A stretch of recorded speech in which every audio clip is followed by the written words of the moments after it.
Yo, yo, yo, and hello, and welcome to the 75th episode of GameSpeak Podcast. New episodes go up for free every Wednesday in audio format on iTunes, Stitcher, Google Play, Spotify, and all of your favorite podcast directories, and in video format on YouTube, so you can see us in HD.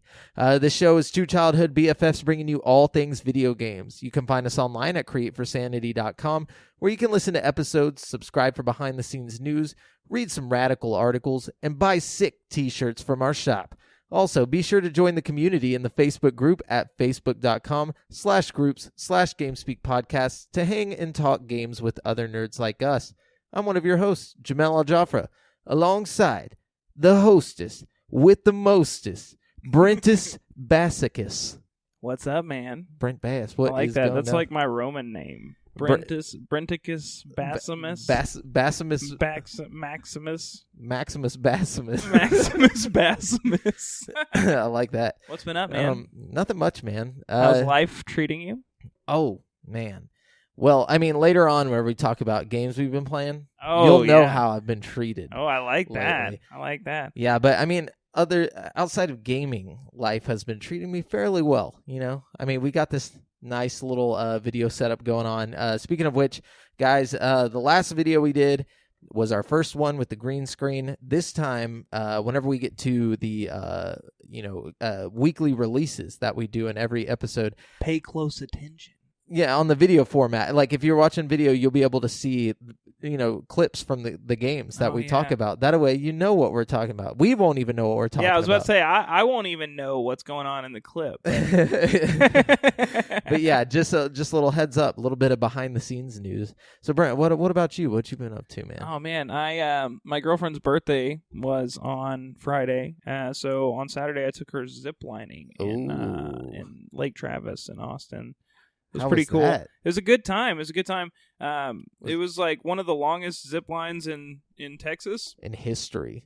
No, It's like, apparently it was like 2,300 feet, which is like, like half a mile. You know what I mean? So it was a pretty intense zip line. I got stuck on one of the zip lines, though. Oh, no. Like, okay, the zip lines themselves were not that scary, because you zip across and it's a lot of fun.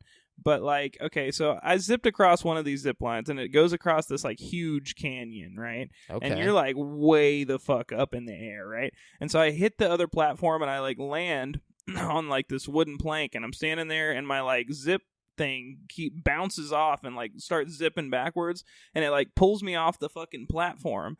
And, like, I start, like, zipping back, like, in reverse across the zip line thing. And, like, my zip thing just stops, like, halfway over this canyon. And I'm just, like, dangling on this fucking string over this fucking canyon. It was so scary, dude. That's pretty intense. I'm not gonna lie, dude. Like, the whole time, I was not afraid until that moment. Like, and I was just sitting there, and you can feel every little vibration go through the zip line. It's like, and you're just, like, fucking hanging there. It was terrifying, dude. But, like, oh my God. the guy, like, came out there and, like, latched a thing onto me and, like, fucking flipped upside down and, like, walked his feet on the zip line and, like, walked us back. I don't know. It was crazy. That sounds absolutely terrifying. It was pretty scary, dude. And I'm not gonna lie. bad idea, dude. But it was a good time. Yeah. We had a good time, One of the zip lines at the end, it was like a double zip line, so me and Audra got to, like, get on, like, side-by-side zip lines and just, like, zip with each other. It was sweet. Zip together. We zipped together. It was awesome. Zippity do. No, but anyways, that's pretty awesome, man. Well, happy birthday, Audra, if she listens to this. I doubt she listens to this. Yeah. I feel like the girlfriends, they hear enough of us, what I'm saying? I'm sure. And they don't want to listen to us on a soapbox. Much less a soapbox about video games. You know what I mean? Yeah. The one the one. But anyways, so let's jump into the news you guys care about, the video game news. And just so you guys know, we are using articles from gaming news sites from around the web, and we do not claim any of the material as our own. We are just giving commentary on said articles. Yep. So sit back, relax, enjoy the news. So we're going to start with Bandai Namco has picked up the next project from Supermassive Games, best known for the PlayStation 4 horror adventure game Until Dawn. Called the Dark Pictures Anthology, the series will include a number of individual games, each with a shared goal in mind: scare the hell out of players. First up, from the Dark Pictures, which is out in 2019 for PlayStation 4, Windows, PC, and Xbox One, is a story called Man of Medan. Players switch between a cast of 4 American tourists and what sounds like a deadly Gilligan's Island-esque experience. Their summer cruise turns into a fight for survival aboard a haunted World War II-era ship. Man of Medan bears the hallmarks of previous Supermassive games with a variety of choices, pathways, and endings available.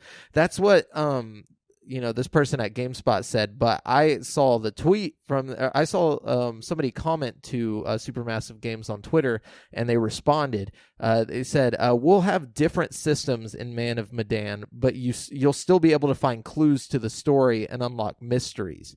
So I don't know what that means. That sounds like you won't have choice, but... I mean, I saw an article describing it as like a branching narrative as well, and I don't know. I think maybe when they say different systems, maybe they're talking about, because in Until Dawn, a big part of the gameplay was finding these totems that predicted the future and then avoiding your fate in kind of a way. You know what I mean? Like, you know a point where you're going to die, and then it's like, okay, how can I avoid this? You know what I mean?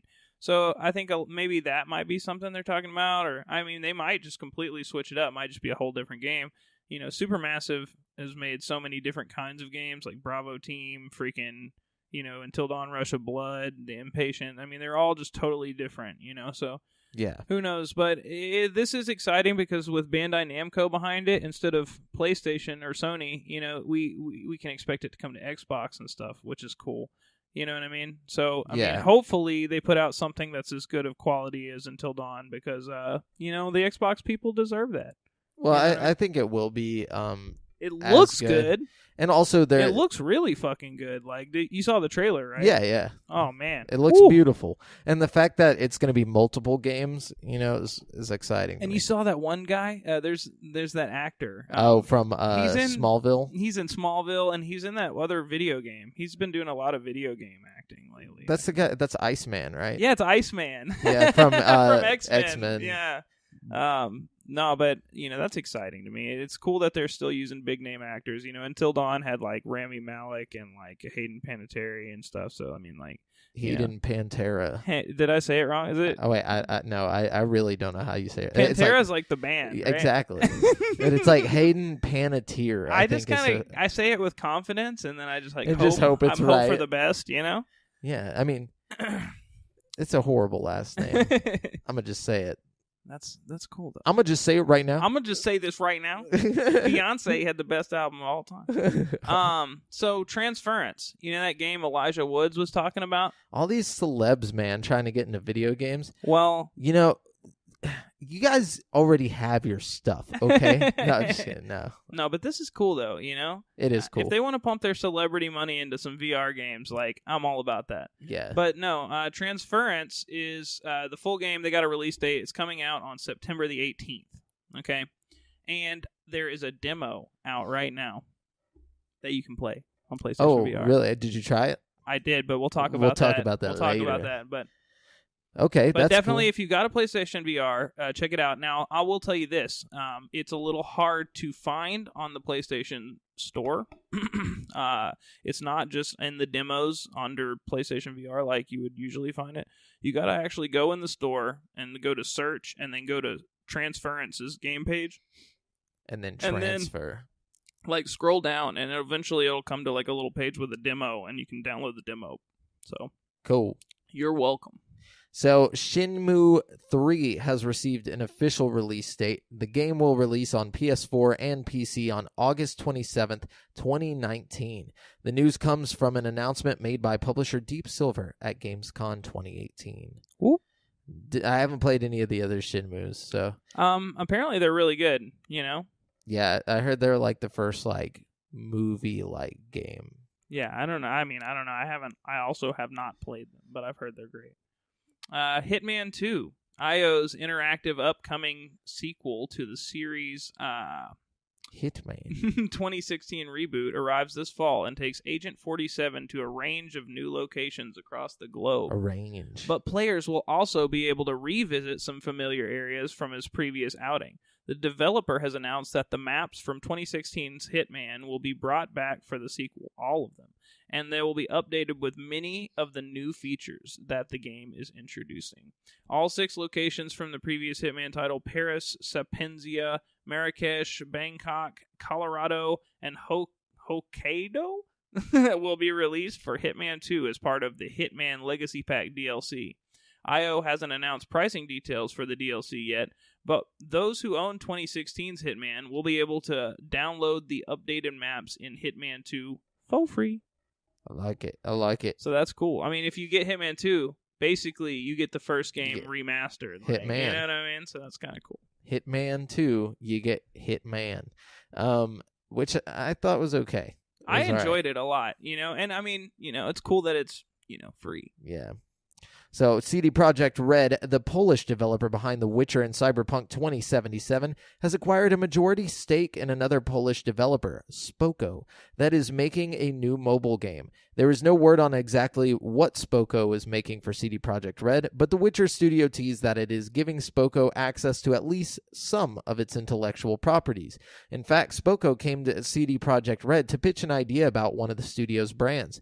Quote, they approached us with an interesting idea based on one of our brands, an idea we decided to invest in, end quote. CD Projekt boss Adam Kaczynski right. said that in a statement. He said, quote, we want to expand our business with innovative concepts and solutions, and the vision presented to us by the Spoko team represents an entirely novel, creative angle. The new studio will be largely independent. We intend to provide it with a distinct identity and creative autonomy, in line with the philosophy which has long guided the actions of the CD Projekt Group.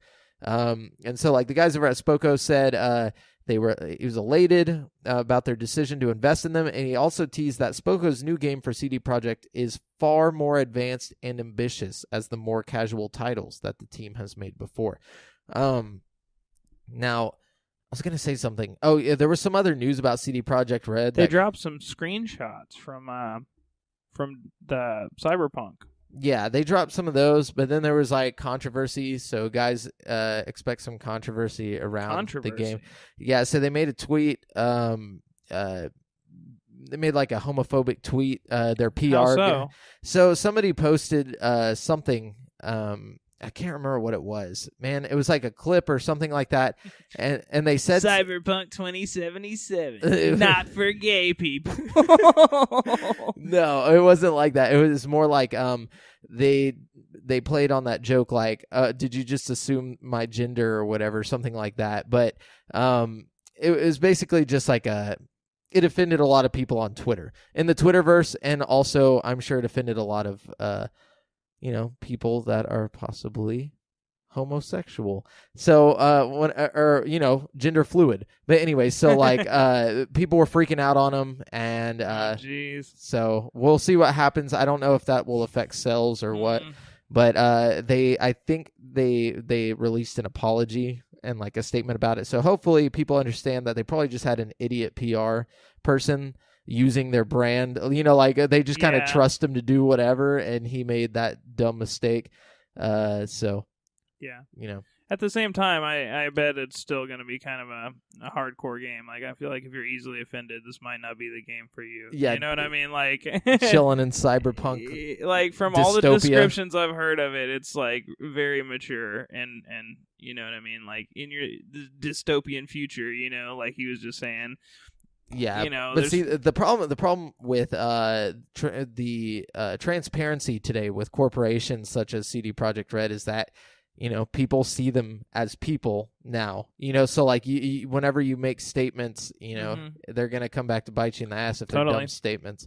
But anyways, get better business. Okay. So what you got? Let's see. The long-awaited God of War New Game Plus mode is now live, so you can replay God of War, and the enemies will have like different attack patterns and shit like that. How unexciting. It's like, I don't get people who go back for that new game plus. I don't either, man. I've never really done it. You get like a new shield and there's like new abilities and stuff, but at the same time it's like, I'm playing the same game. It's like just again. put that effort into making the next game, man. I'm ready for God of War 2 already. They probably just went in, switched a couple numbers. I know how games are made. It was super easy. No, but so starting in September, Sony will add 4 new colorful designs to the DualShock 4 controller: berry blue, sunset orange, blue camouflage, and copper. The first 2 sounded like fucking Starburst flavors. They or some do, shit. like a fucking cereal. Yeah. The new controllers will sell for $65 each at participating retailers. U.S. pre-orders are live at GameStop right now. European customers will get 3 of the new designs starting in October. So, it sucks to suck over there in Europe. Stuck with your black controllers and your white controllers and your plain controllers. We got berry blue. We got fucking Starburst orange, bro. It's fucking rad over here. So, what you got, bro? Let's see. One of gaming's most veteran, high-profile, and outspoken developers, Cliff Bleszinski, is writing a book. Oh, can't wait. He posted a teaser of a section about the challenges and realities of working in games, something he has a lot of experience with from his time at Epic Games and later at his own studio, Boss Key. The section Bleszinski shared was specifically about the fall of Boss Key, which shut its doors just a few years after opening. Other parts of his book will cover things like the death of his father and nephew and how his first marriage fell apart and when he met his second wife. So if you're interested in like the rise and fall of Cliff Bleszinski, you can hear it from the horse's mouth, What if he called it that? I hope he calls it that. He wouldn't call it that. He'd call it like the rise and the resurrection. I feel like he's way from too the into ashes. it. Yeah, that's what it would be called. It's like it becomes the world's most successful author. So PS4 owners will be the first to have a chance to try Call of Duty Black Ops 4's Blackout mode thanks to an exclusive private beta session, but PC and Xbox One players won't have to wait too long for their opportunity. Activision has announced it will hold a beta session for the 2 other platforms later the same week. The second Call of Duty Black Ops 4 Blackout beta will kick off on Xbox One on September 14th, a few days after the PS4 exclusive session is scheduled to begin. As with the Black Ops 4 private multiplayer beta held earlier this month, the Blackout beta will only be open to those who've pre-ordered a copy of the game. PC players who've also pre-ordered any edition of Black Ops 4 will likewise be able to jump into the private Blackout beta on September 14th, beginning at 10 a.m. PT. The test will then open up to everyone else who has a Battle.net account 24 hours later, regardless of whether or not they've reserved the title. So you can try it out even if you aren't going to buy it, or like at the moment you don't have a pre-order purchase. So I think it's going to be really cool.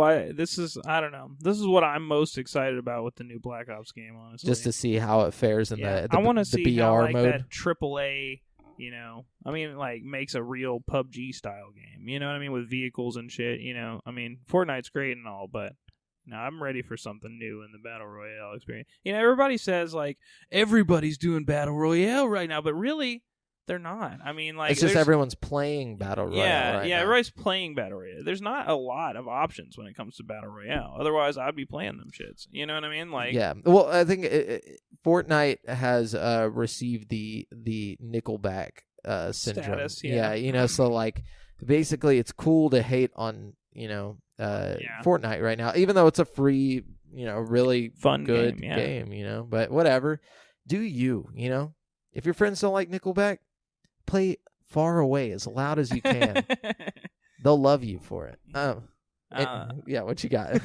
Let's see. We got Spyro's Reignited Trilogy will not make its release date, unfortunately.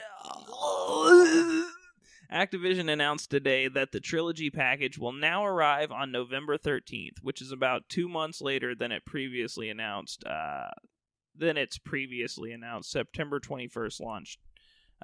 In a statement, developer Toys for Bob said the game needs more love and care, so a delay was necessary. What you need is to get your head on your shoulders straight.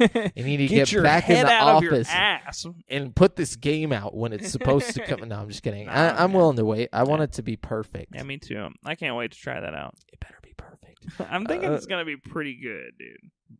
I don't know though. No. I don't know. Oh no, it looks beautiful. Data miners have discovered a new move in Pokemon Go, which could potentially hint at the star of a future Community Day event. Reportedly couched within the game's recent update are visual assets related to Meteor Mash, an attack that isn't currently available in the mobile game. In the mainline series, Meteor Mash is the signature attack of Metagross, the powerful, steel, psychic Pokemon, first introduced in Pokemon Ruby and Sapphire versions. Its initial form, Beldum, arrived alongside other Hoenn native Pokemon when Niantic began adding Gen 3 monsters to Go, but Meteor Mash has been absent from the mobile game up to this point. So, yeah, that's coming. Whew, been playing so much Pokemon Go. You don't even fucking know, Brent Bass. Oh, man, are you going to tell me about it? Oh, yeah, I'll tell you about it later. Anyways, so... Okay, here we go. Sony's virtual reality headset, PlayStation VR, my favorite, has reached a big new sales milestone. 5. 5! The device, which requires a PlayStation 4 console to use, has now sold more than 3 million units worldwide since its launch in October 2016. Which might not sound like a huge, groundbreaking number, but, you know, that excites me. You know what I mean? It's doing better than, you know... Than before, and it's still doing good, you know, so that's good. It still has legs. Yeah, that's what I'm is saying. what they say. Let's see. In addition to 3 million in sales of the hardware, Sony says it has sold 21.9 million games and experiences for the device. We'd like to thank all of our fans for the amazing support, and we're thrilled that so many of our gamers have experienced the magic of VR and stepped into the captivating worlds that electrify our senses, PlayStation said in the statement. What's more, Sony has also announced the release dates for 2 upcoming PlayStation VR games. The boxing game Creed, Rise to Glory, which is made by Servios, which has made like 3 games that have all been really highly received. And this is like their first like actual licensed game, so they're going to have a lot more money to do this one. So is this Creed based on the new movie Creed? It's based on that movie Creed, yeah. Okay. So it's going to be like a boxing game with like ties Michael to B. like Jordan. Rocky and shit. But let's see, that's coming on September 25th. And then there is a sci-fi shooter called Evasion that will arrive on October 9th. I'm not sure about the details on that, but it's coming. Sweet. There are currently more than 340 PlayStation VR games and experiences available. So it's a lot of games, man. Yeah. It's a lot of games. They're doing it, man. For you VR know, support. People who said they wouldn't support it, you know, it's getting that support. You know what I mean? Yeah, I mean, hopefully it picks up. I want to see what PSVR 2 becomes, you know. Dude, yeah, I think the future is going to be insane. I definitely think it's gotten enough support. That's what I was worried about, that it wouldn't get enough attention to warrant a PSVR 2, but I definitely think with the next generation, we will get a PSVR 2. I think it's done well enough, you know? I want to see what Xbox does. I want, because the ball's really in their court right now, because they could keep the same PSVR right now, and they would be just fine because they're the only console that has VR. You know, but if Xbox drops something, then they would have to evolve, because you know whatever Xbox dropped right now would be like light years ahead of PSVR, you know. I think Xbox would be smart to make their next console compatible with Windows mixed reality. You know what I mean? Which would be... It's not as good as PlayStation VR, but at the same time, it would be something. Yeah. You know what I mean? And plus, at this point, you know, by this point, we're already moving into the next generation of headsets, you know, with the Vive Pro and stuff like that. You know what I mean? We're getting there. What if you could use a Vive with your Xbox? That would be insane. Okay, dude. Or Oculus. What if Microsoft and Valve teamed up, dude? That would never happen. Like, what if it did, though? That would become the most insane juggernaut of, like, media fucking... Oh, yeah. That would just destroy everything. I don't think... Valve doesn't play well with others. They like being their own shit. You're right. But they did buy that one company. Well, I guess, you know. See, I could see Oculus, maybe, because it's like Facebook. Wasn't it? They're owned by Facebook, yeah. Yeah. And then Facebook paid a lot of money for Oculus, so, I mean... They got to make that money. I don't think they're going to just give it over without...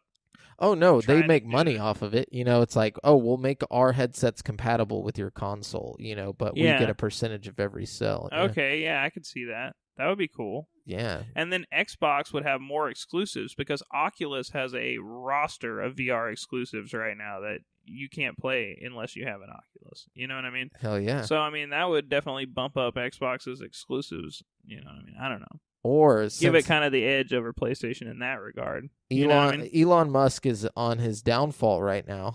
He's, What? Is he? Yeah, the media's trashing him. He's having like Tesla's like at its lowest, like the price of the shares are like super low. Bro, they need to lay off my boy, dog. Everyone's hating on Elon Musk Everybody right now. needs to lay off They're all Elon fucking Musk. with him. They're saying he's the ultimate evil villain. Oh, no. Oh. But oh. my thing about it, Y'all get off of Elon, bro. Elon needs to make a swift comeback. And the way he's going to do that, he's going to create the next level of VR for console. Oh, shit.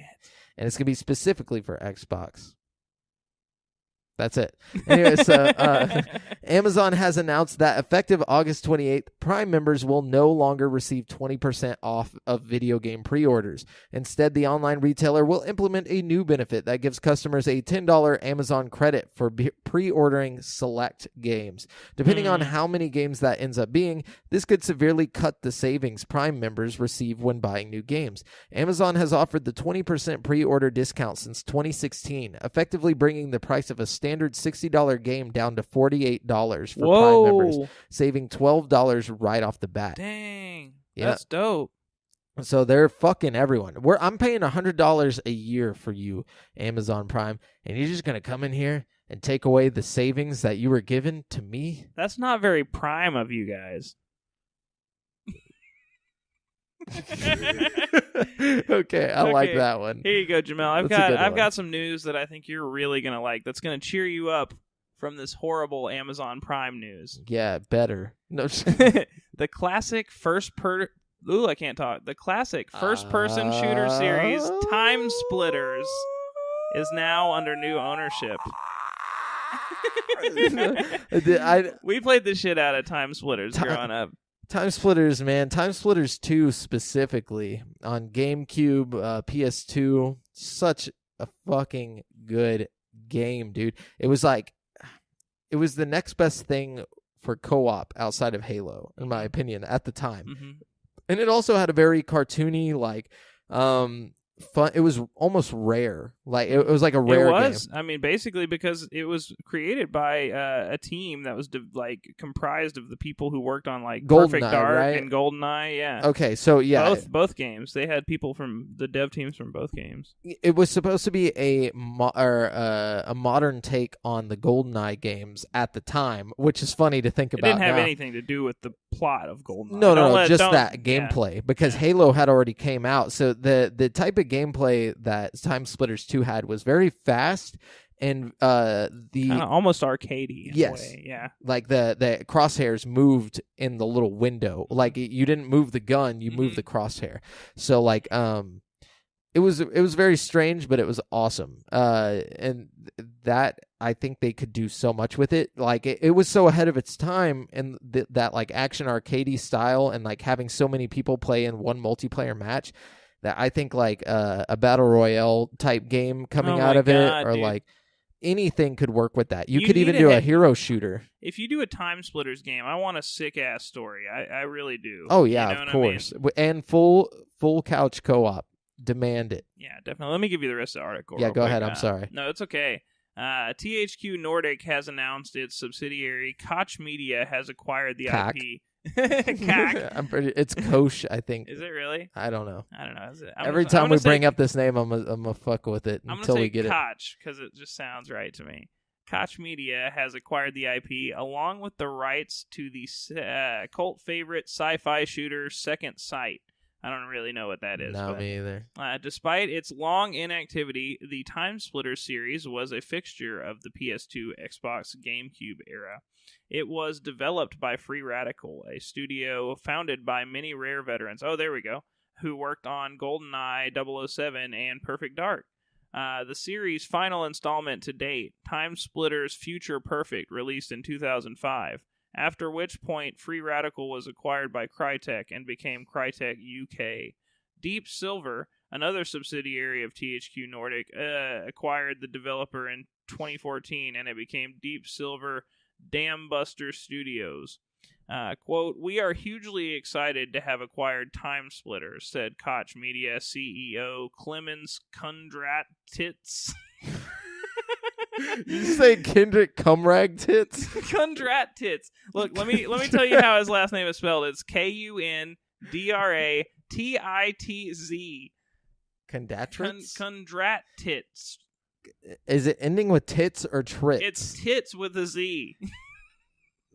Gosh. Sorry. I mean, I thought my last name was pretty insane. Yeah, that sucks, man. He said, "The original game gave fans a massive content offer and provided a pure and genuinely fun arcade shooter experience. We have many fans of the TimeSplitters series among our own staff who are passionate about creating a product that will thrill today's gaming audience." So it sounds like they have plans for TimeSplitters of course. right now. You know what I mean? So this is exciting. It's coming. So, by way of Cumdrad tits. So the special research quest to get Celebi, the time-hopping Pokemon, is now available in Pokemon Go.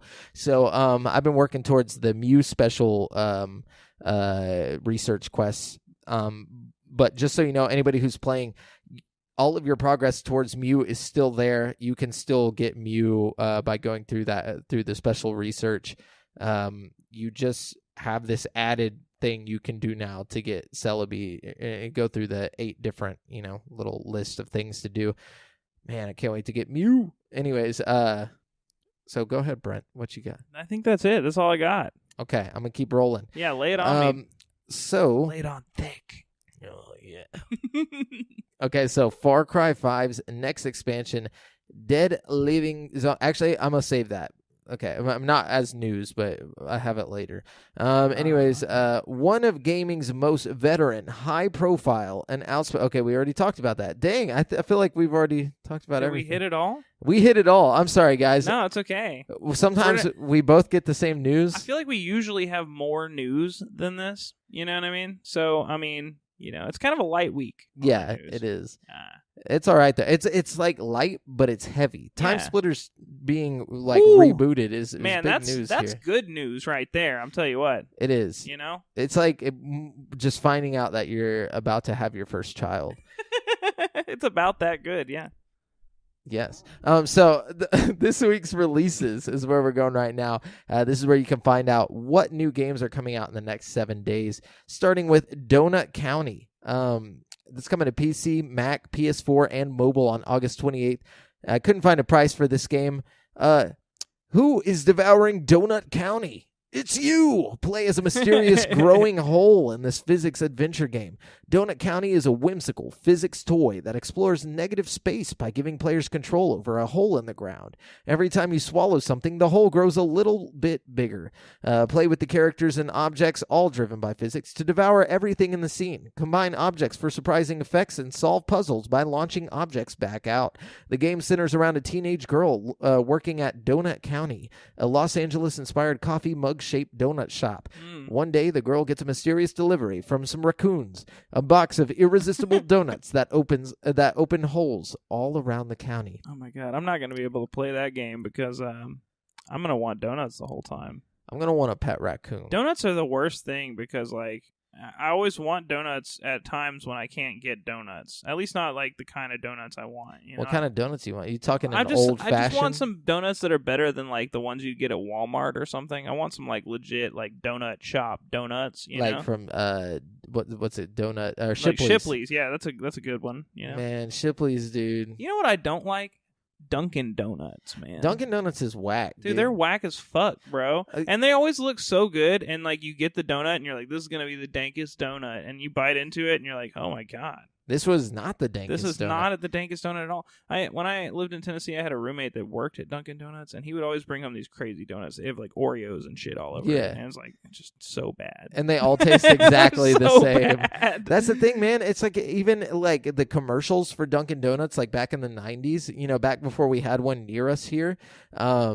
I was always like, oh, that looks so good. It looks like I just want to go get a coffee and fucking build a building, you know? Like, it made me want to be a fucking construction worker. Yes, dude. You know? And, like, just having that morning talk with the boys, you know? With your Dunkin' Donuts with and the coffee? Dunkin' Donuts, yeah. We're just, like, you know, catcalling people as they walk by the construction site. Holding your little mug. Like, hey, taking a bite sugar. of donuts. But, see, the thing is...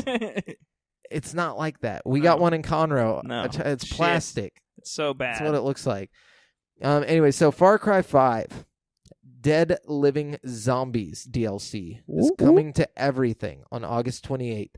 And hopefully it's as good as the Mars one they put out. That was a lot of fun. I think it will be, because this one's supposed to be super sarcastic and satire. It's and this Far Cry 5 DLC pack, B-movie director Guy Marvel is destined to be the next big thing. Just ask him. Join him in 7 hilarious scenarios to take on hordes and hordes of the undead. So you got like 7 different little, you know, shenanigans happening. Then we got Firewall Zero Hour coming to PS4 on August 28th. Oh shit! For $39.99. This is a VR game. It is. So this is a big deal. This is supposed, like, everybody's saying this is gonna be the killer app for the fucking aim controller. It better be. It better be. Sorry, for $39.99. No, but teamwork is everything in the intense squad-based shooter Firewall Zero Hour. Put on your PlayStation VR headset, gather an arsenal of equipment, and prepare for blistering combat. Choose from 12 experienced mercenaries and familiarize yourself with a selection of upgradable weapons. Will you lock and load with the attacking squadron, tasked to obtain valuable data in a hostile environment? Or will you be on the front lines of the defending team, making sure the data is kept out of the enemy's hands by any means necessary? Man, this game straight up looks like Rainbow Six in VR. Like, I am so stoked about this. It's going to have, like, multiplayer, and you can, like, play against real people, and it's going to have, like, little scenarios you can do, like Rainbow Six style, breaching and clear and shit. It's going to be fucking sick. I saw the video for it, because I had to download all the videos for this. But and you guys are probably just watching it right now, but... yeah, it looks pretty dope. This is one of the things I'm most excited about for VR coming out. So I'm really happy it's on the horizon. This is one of those games that's gotten pushed back a few times, I believe. Anyways, keep keeping on. So we're going to jump on into F1 2018, coming to PS4, PC, and Xbox One on August 24th for $59.99. F1 2018, the official video game of the 2018 FIA Formula One World Championship, will immerse players into the world of Formula One more than ever before. With an expanded career mode, the return of a fan-favorite feature, and a new lineup of classic F1 cars, F1 2018 will continue the series' legacy of providing the most realistic F1 experience fans can get, short of climbing into a real-world cockpit. The game features all of the official teams, the drivers, and circuits of the 2018 season. All I can think about when I think about Formula One is like Ricky Bobby. Yeah, definitely Ricky Bobby. And then we got Fire Pro Wrestling World coming to PS4 and PC on August 28th for $29.99. I almost said PC first. The grappling great Fire Pro Wrestling World returns to take on the world. Customize every aspect of the match, from your wrestler to the ring itself, in your fight for the championship belt. Organize exhibition matches, tournaments, leagues, championship bouts, and battle royales with players from around the world. Battle royale mode? What? No, I'm just kidding. They should do that for like an that would be actual ridiculous, wrestling. Dude. They just drop like 100 people onto a map, and you have to like find people and pin them down and like make them tap out. Oh no! I'm not talking about in game. I'm talking about in real life. Like, oh shit, that would be a huge event they could do for wrestling. Get every wrestler in the fucking WWF at the current time and like put them all in one gigantic ring, you know what I mean? Make them duke it out. Oh man, why hasn't this been done? Probably has been done. Because there's no good event coordinators. Why don't we event coordinate for the WWF? Let's do that. Yeah. So Monster Hunter Generations Ultimate is coming to Switch on August 28th for $59.99. An updated version of the monster hunting hit, Monster Hunter Generations Ultimate features a blend of classic gameplay and unique new twists, brand new explorable areas, and monsters, plus returning fan favorites like the lightning-fast Xenogre and the stealthy, long-tailed Nargacuga. This release introduces a new quest level called G rank that features even more formidable versions of familiar foes, truly testing experienced hunters' battle tactics now with different moves and abilities never before seen in the wild. Yeah, so get that G rank. And then we got G-rank. Yakuza Kiwami 2. Dude, they're just popping out the damn Yakuza games, man. They got like remakes coming out here, and they just don't stop with it. They just did Yakuza 5, right? No, Yakuza 6. They did Yakuza 0. They did the remake of Yakuza 1 and 2, I'm pretty sure. This is the remake of 2. Oh, this is the remake of 2? I think so. Dude, fucking A, man. They don't stop. Kiwami, bro. They're doing it big over there. So, Kiwami 2, PS4, August 28th for $49.99. 1 year after the 10 billion yen incident, Kazuma Kiryu begins to build a peaceful life with Haruka Sawarma tearing him away. An assassination threatens to erupt an all-out war between the Tojo clan and the Ami Alliance. Kiryu, the dragon of Dojima, must travel to Sotenbori, Osaka, in an attempt to broker peace between the rival clans. But Ryuji Goda, known as the Dragon of...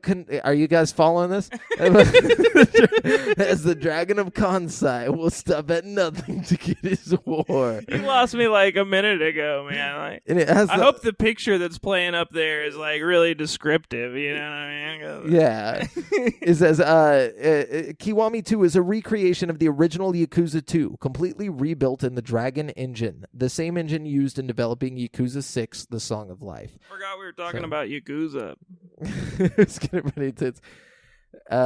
yeah, I mean, it has nothing to do with, like, the names. It's just the fact that they're naming so many people that, like, if you've never played the game, it's like, what does this even fucking mean? Okay, and then we got Strange Brigade coming to PC, Xbox One, and PS4 on August 28th for $49.99. Embark on an exotic safari into danger in Strange Brigade, a rip-roaring third-person multiplayer adventure set in the 1930s that is full of peril, mystery, and daring-do... whatever that means. What? Daring-do? Daring-do? Daring-do?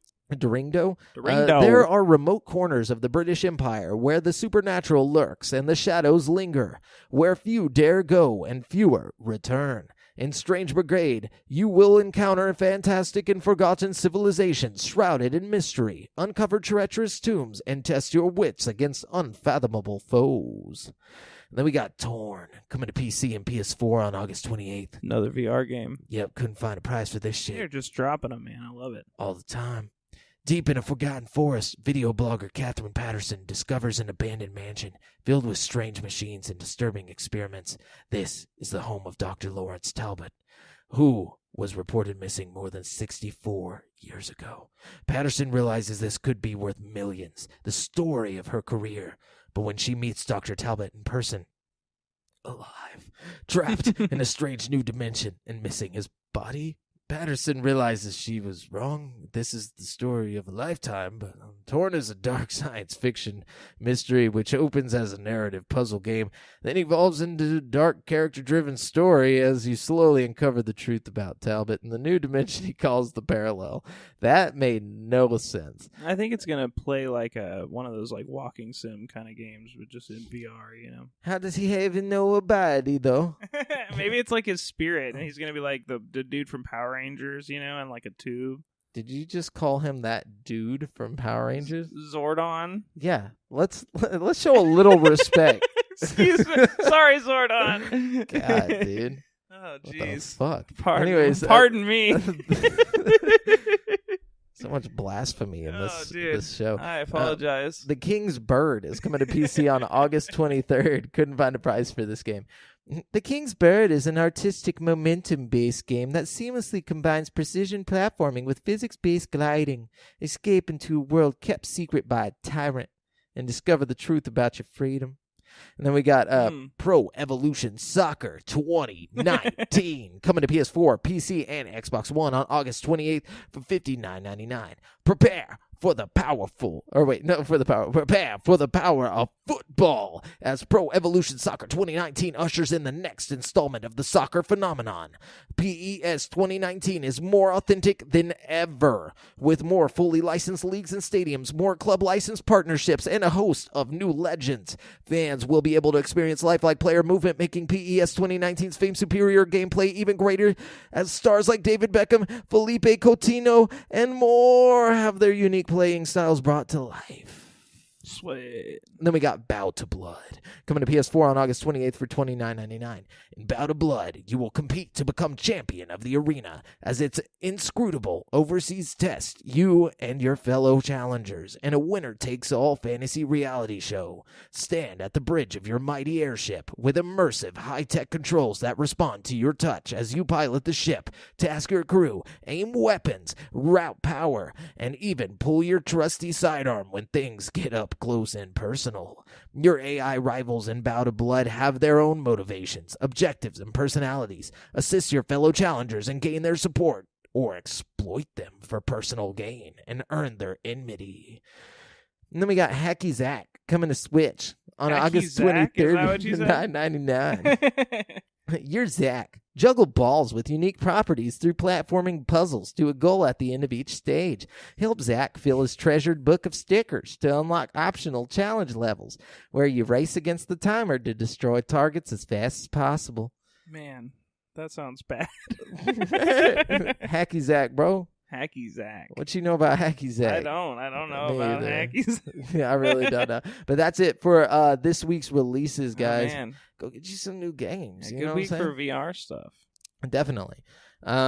So we are going to jump into currently playing. How about you kick it off this week on the currently playing? Because I've just not been playing a whole lot of stuff. You tell me you're not a gamer, bro? I am definitely. Ouch. Right in the feels, man. Something tells me you've never even played a game, dude. No, I feel that life gets in the way. You know, that's what they say in Jurassic Park, right? Yeah. Life finds a gets way. in the way. No, that's what I think in Jurassic Park is. Life finds a way, right? Gets in the way. So no, you're right. No, but Super Mario Odyssey, I beat it. Completed. You got it? You got all the moons? 999 No fucking moons. way, dude. I beat everything there is to beat in the game. Spoiler alert, the ending, did you get something? No, not really. Like, you get That's like the invisible cap, which makes you invisible. What's the fucking point of that? There's no point. And you like completely invisible, or you like? Yeah, completely. You just see like your shadow. Predator invisible. No, like completely invisible. That's lame. And also, like, you go back to the Mushroom Kingdom, and there's a giant hat on top of the castle. That's it. A giant hat on top of the castle? Yes. For beating, literally, for 100%ing the game. That is what they fucking gave me. Man, that is whack as fuck, dude. It's whack-a-doo, dude. You know what I'm saying? Whack-a-doodle-doo, bro. I'm telling you. But the game in itself was a gift. You know what I'm saying? Like, I don't know. Like, it's hard for me to say this. And I was texting Aaron about this. It's really tough for me to say this. But I think it beats Mario 64 for me. Damn. Which, I mean, this isn't the first game this isn't the first Mario game I've 100%ed since Mario 64. But, you know, it's like, this is just so... I don't know, something about it, man. I never got bored with it. I would sit there and play for like 6 hours straight and like whenever I would lay down to go to bed, all I could think about it was, you know, playing more of it, trying to get further and further, because it has these like, you know, little progressions, these little tiny progressions that each one makes you feel a little bit better. You know what I'm saying? A little bit closer to your goal. But then also I've been playing, and I have been for a while, but I feel like giving a little update on it. Pokemon Go, getting closer to Mew. It's taking so long, but And you're gonna get there, bro. I feel like they've added. I have faith in you. Oh, I do. I just enjoy playing it. Like every morning, whenever whenever I walk my dog Farley. You guys have heard him in the show before. The guest appearances. Exactly.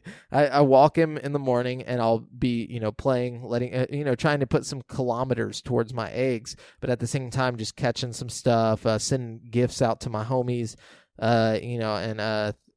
Thanks to all the homies out there that be sending me gifts in the morning. Yeah. And then, I'll play in the afternoon whenever I walk him, and I play when I'm at work sometimes because I'm a terrible employee. And so, no, I'm just kidding. But yeah, it's just been taking up a lot of my time, and I really enjoy it. Pokemon Go is probably my favorite game at the moment, just because it's so convenient.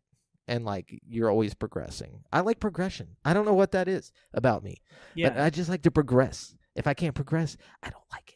Man, I like for you to progress, man. I'm happy that you're progressing so well. Thanks, man. And it doesn't matter what I'm progressing in. As long as there's a progression in it, I'm cool with it. I kind of feel that way about the podcast in a way. Oh, yeah. It's like I like that I feel like there's progression. Like, look at this. Look at this. We got fucking shit behind us if you're watching the YouTube video. It's crazy.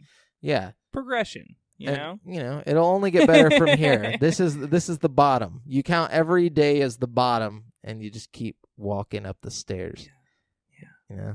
So is that all you've been playing? Yeah, really, honestly. I guess that probably took a lot of time to beat Mario. Oh, dude, that fucking took forever. And, like, my girlfriend doesn't really care when I play video games, but this was getting on her nerves. Like, like straight up, like, she's never been like, okay, you're spending too much time with something.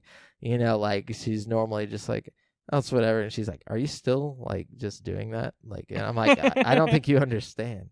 I have to. But you did it, dude. And you I have did to it. feel accomplished right now. Oh, I did. As soon as I did it, I, like, put the Switch down and just stared at it for a minute. I was like, that. It's like, it almost felt like the Switch was heavier and, like, more full. Dude, at the same time, though, that's got to leave, like, some little hole in your heart, Like, you don't just get 999 moons without, like, putting a little bit of, My heart was in it, Yeah. And I do feel like it's still there a little bit. But the thing is, I downloaded, Games Pass, I've been fucking with that for a while. I just saw that on September 1st, they're going to put the entire Master Chief Collection. Oh, yeah. And not only that, I just awesome, downloaded the first Mass Effect because I've never played any of the Mass Effects. Oh, bro, you're in for a treat, man. Yeah, I figured I might as well try. Mass Effect 1 is just a great game, although I've probably already ruined the end for you with our I don't remember anything. I'll tell you right now. No, don't tell me. No, I'm not going to tell you the end. I'll tell you the end right now. I'll tell you the end right now. No, I'm just telling you that you're going to have a good time. I think with an adult mind, a Mass Effect would probably be more fun. You know what I mean?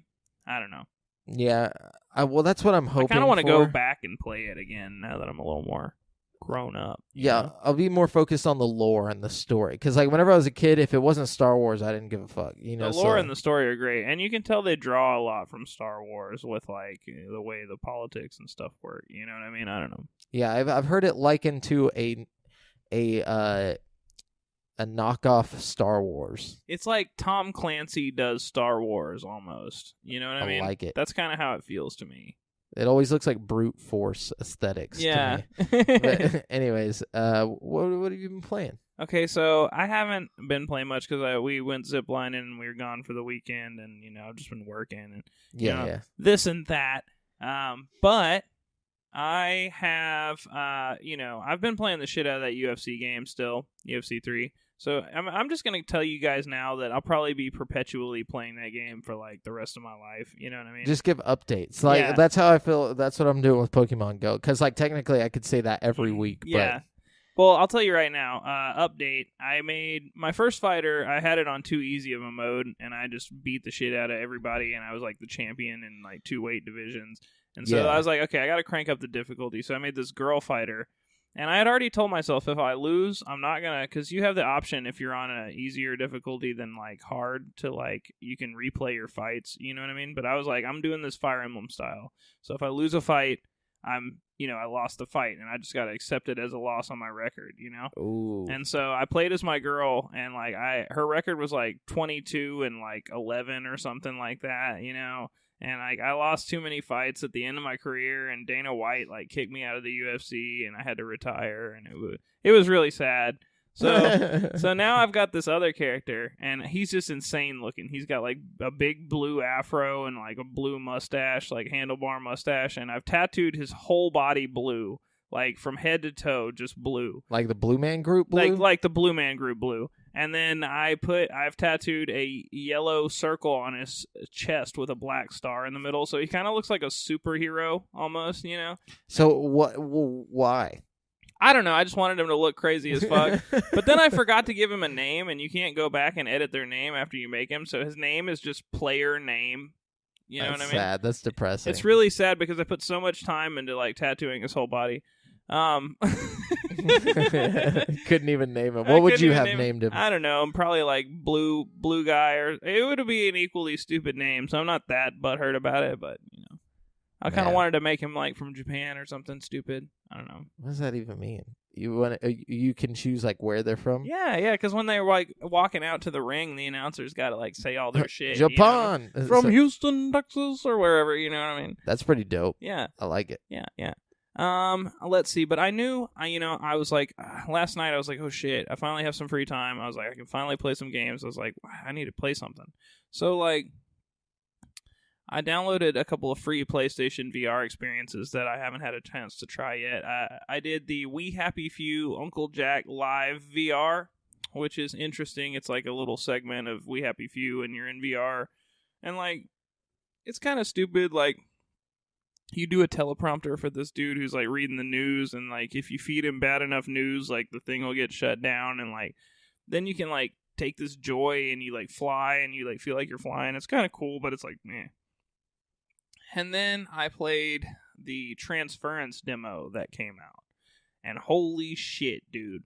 This is now my most anticipated PSVR game. Like, no shit.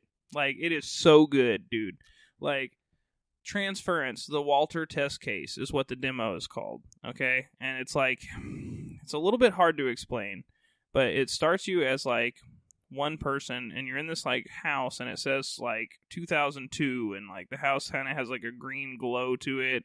There's all kinds of weird shit going on, and like scary noises, and like you're walking through the house, and you're like picking up stuff and looking at it, and like I don't know, everything's really good looking. First of all, the graphics are very, very nice. It's kind of got like a Resident Evil vibe to it. But like every time you turn off the light switch, it cuts to a different date. It'll bring up the date. It'll be like 2003. And then it'll, instead of a green tint to the house, it'll be like a purple tint to the house. And you go through this really trippy ass, like, Silent Hill PT sequence where you, like, go through these, like, dates and, like, cycle through, and you take stuff from one date and you take it back in time, and you, like, unlock a door with a key you got in 1996 in 2003. And, like, the more you do all this shit, the more, like, the simulation around you starts, like, devolving and breaking and, like, glitching out and shit. And, like, there's this fucking creepy ghost dude that, like, keeps shooting you in the face. Like, if you walk up to him, he's like, get out of my house! And he just, like, just shoots you in the face, and it's terrifying. Like, I don't know. But, like, it's really, really interesting. Like, the demo itself played like one of those Exorcist, the VR chapters that I was talking about, that I was so obsessed with. Like, just the demo feels like one of those. You know what I mean? So, I'm really excited about the full game. Like, I think it's going to be excellent. Sounds pretty dope. And if you have a PSVR, I highly recommend checking it out, because it's almost like getting a little game for free, you know? Yeah. The demo is that good. That good. Okay. I like that. I like to hear that you found a fun game for free. Well, it's just the demo, but, you know. Yeah.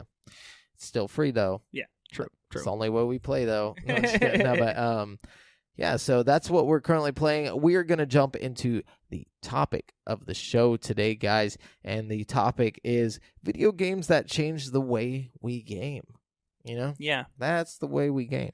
In case you missed last week's episode, we're kind of breaking away from our traditional format, and we're just kind of going into like a free-form conversation type thing. Yeah, you know? we'll choose a topic. The narrower the better, and then we'll just fucking just riff on it. We're just gonna tell you our thoughts on it. We're gonna give you all of our. Well, I mean, we pre-planned. We're not just going into this, like free verse. I'll tell you right now. For me, this is one of those topics that needs a lot of attention. Exactly. You know what I mean? There's a lot I have to say about this. I've got a lot of games that I feel like influence gaming. You know what I mean? This is influence gaming in general, as well as mainly games that changed the way that games that we experienced. We got to experience the change in the paradigm shift in video games. Because of a specific title. Yeah, totally. But yeah, so let's start it out. Let's jump into this. And also, if you guys, have any games that we forget to mention, or maybe that you think should have been mentioned and we didn't, just let us know in the Facebook group. Yeah, Facebook.com/group/GameSpeak Podcast. Anyways. So I think I'll kick it off. The first one I want to talk about is Mario 64. I feel like super important game. It's one of the first games that I really feel like showed off how well a 3D game could be done. You know what I mean? Maybe not the first game, but like it really, I don't know. So like I feel like Mario 64 really showed what games were capable of. It was a very kid-like game. Obviously it wasn't, but it was so huge too. It was like, yeah, it wasn't Metal Gear Solid or anything, or it wasn't Metal Gear or anything like that, but it was something that changed the world. I feel like, literally, like whenever Mario 64 came out, it got milk commercials, kids all over the world. Oh, it was were a just sensation. Yeah, it was like almost as big as like the Pokemon craze. It totally launched the N64 as a platform too. Like people were buying the N64 just to play Mario 64. I mean, Oh yeah, it was such a good game. I mean, it changed. Let's think about some of the things that it did that really made it stand out, and it's the fact that you have basically an open world in a time whenever that wasn't, really that prevalent. And it's not open world like it is today, But still, it's a gigantic world that you have the option. And that's another thing. It gave you the option to go to whatever level you want. Like, you have 0 stars. You can go through that door or that door. You know what I mean? You can tackle that level and then go to that level and get a star over here. And, oh, shit, I got 5 stars. I can go through that new door. It was like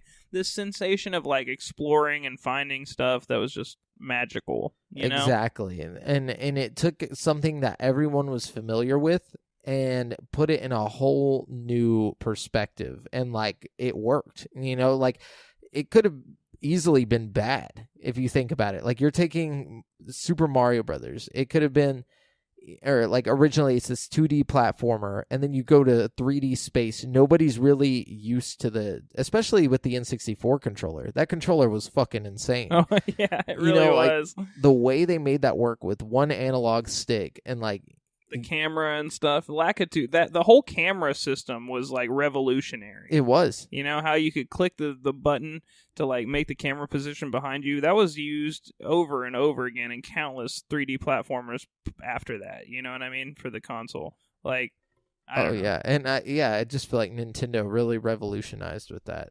And it was a game that never got old. Like, people still to this day speedrun it and just like love it, it's got so many mysteries in it and things like that. Absolutely. But anyways, so one that I thought also needed to be mentioned from that console is Ocarina of Time, which I think goes hand in hand with Mario in that time, Mario 64 in that time specifically. It has like the big open, what would you call it? The open, like there's just like a specific area that's open, and then you just go off into little. Man, Ocarina of Time was more open worldy than Mario 64. How we were just talking about, it was more of like what we recognize today as a modern open world. You know what I mean? It was to an extent, non-linear. You know what I mean? Like well, I mean, it was linear. It was actually more linear than Mario. Very linear. Yeah, you had to like, but at the same time, it gave you the illusion of like non-linear. Like, you could go to Lon Lon Ranch and do some shit that wasn't story related, you know? Like Exactly. it was crazy. Like that was wild to people back then, you know? And especially, and like, I think I'm just talking from a personal perspective on this game, because Ocarina of Time really didn't change too much, but it changed things for me in the way that it made me want to go from Mario 64, like, kid-like stuff into that mature realm. You know, like, I was... Yeah, there's a lot of mature themes, and they're presented really well, like the fucking hands coming out of the ground, and like the what were the zombies called? I forgot. Not undeads, the but likes or whatever. Oh no. Oh my god, I can't believe. God, how am I not thinking of this right now? I'll look it up in a second. Yeah, either way, but I feel you. There's a lot of like. But it was like a good middle ground, is what I'm saying. Like between rated M and rated E, you know, like it was basically like taking that next step into maturity whenever it comes to video games. At least it was for me. I just remember everything about it being so adult filling. Yeah. I don't know. I feel like as far as its importance to the video game industry, though, it was really significant in the fact that, like, I don't know. I feel like a lot of games kind of like modeled their structure after Ocarina of Time after it came out. You know what I mean? Like the layout and stuff. Like they're called redeads, by the way. Yeah, redeads. That's right. Oh, geez. So I was like undead. No, but yeah, no, it definitely changed a lot. And then it also had, you know, like Majora's Mask come out, and it was like almost like the first expansion type game. Yeah, you know, totally. that like for console. Totally. But anyways, okay, I've got a huge list. I'm just warning you. Yeah, right just now. start naming things off. I'm just gonna name a couple. First of all, you got to talk about Pong. You know what I mean? Pong was basically like the start of video games. You know what I mean? I mean, there's other video games, of course, before Pong, but Pong, yeah, but it mainstream. Space Wars was like the original. Yeah. Pong. Totally. Pong made video games mainstream, I feel like. So, you know, shout out to Pong. It also brought in that multiplayer. Oh, aspect. yeah, totally. Showed you that you could have fun with a friend with a video game. That's kind of cool. Yeah. You know? Because it's like, you think about it, like if games were only single player, they probably wouldn't be as popular. Not at all. Not at all. And, you know, I mean, for like, that's always been a thing with video games, you know, ever since. It's like playing sports, but inside. Yeah, exactly. Anyways. Let's see. We got Grand Theft Auto 3. Got to talk about Grand Theft. That's super important. You know what I mean? That was the literal definition of open world. Like, okay, so like if Mario 64 was like the proto open world, this is the real open world. It came, you know, the following console. And GTA 3 specifically, because GTA 2 and GTA were, you know, like top down. Yeah, and I mean, this was a kind of a revolution for the Grand Theft Auto franchise too. I mean, like just in general, like it was just like so many clones came after Grand Theft Auto 3. You know what I mean? Exactly. Like, Driver. Well, Driver 2 technically specifically, and then freaking what else was trying? Saints Row. Yep. Mercenaries, all those. Just Cause. There's so many games that probably wouldn't exist if it wasn't for Grand Theft Auto 3 being such a cultural phenomenon. You know what I mean? Like, and that's the thing is like they could have, and it just like Mario, it could have been bad. It could have been a game that took a huge chance. Yeah. And they did the controversy it so right. enough could have been enough to fucking shelf the destroy game. it. You know what I mean? Like just the idea of it, like. And also, it caught like a whole generation, like our generation, during the time whenever we were first discovering things like South Park and stuff like that, like on our own. You know, not just like talking about it as in like, oh, that's that show that adults watch. You know, like we were like sneaking out and not sneaking out, but sneaking behind our parents and watching things like this and playing games like this, trying to figure out, you know, what is it to be an adult, you know, and Grand Theft Auto taught us what it is to be an adult. You go, you work for your money, you know. I don't know how you get your money, but you spend it on what you want, whether that be baseball bats, hookers, you know, a condo.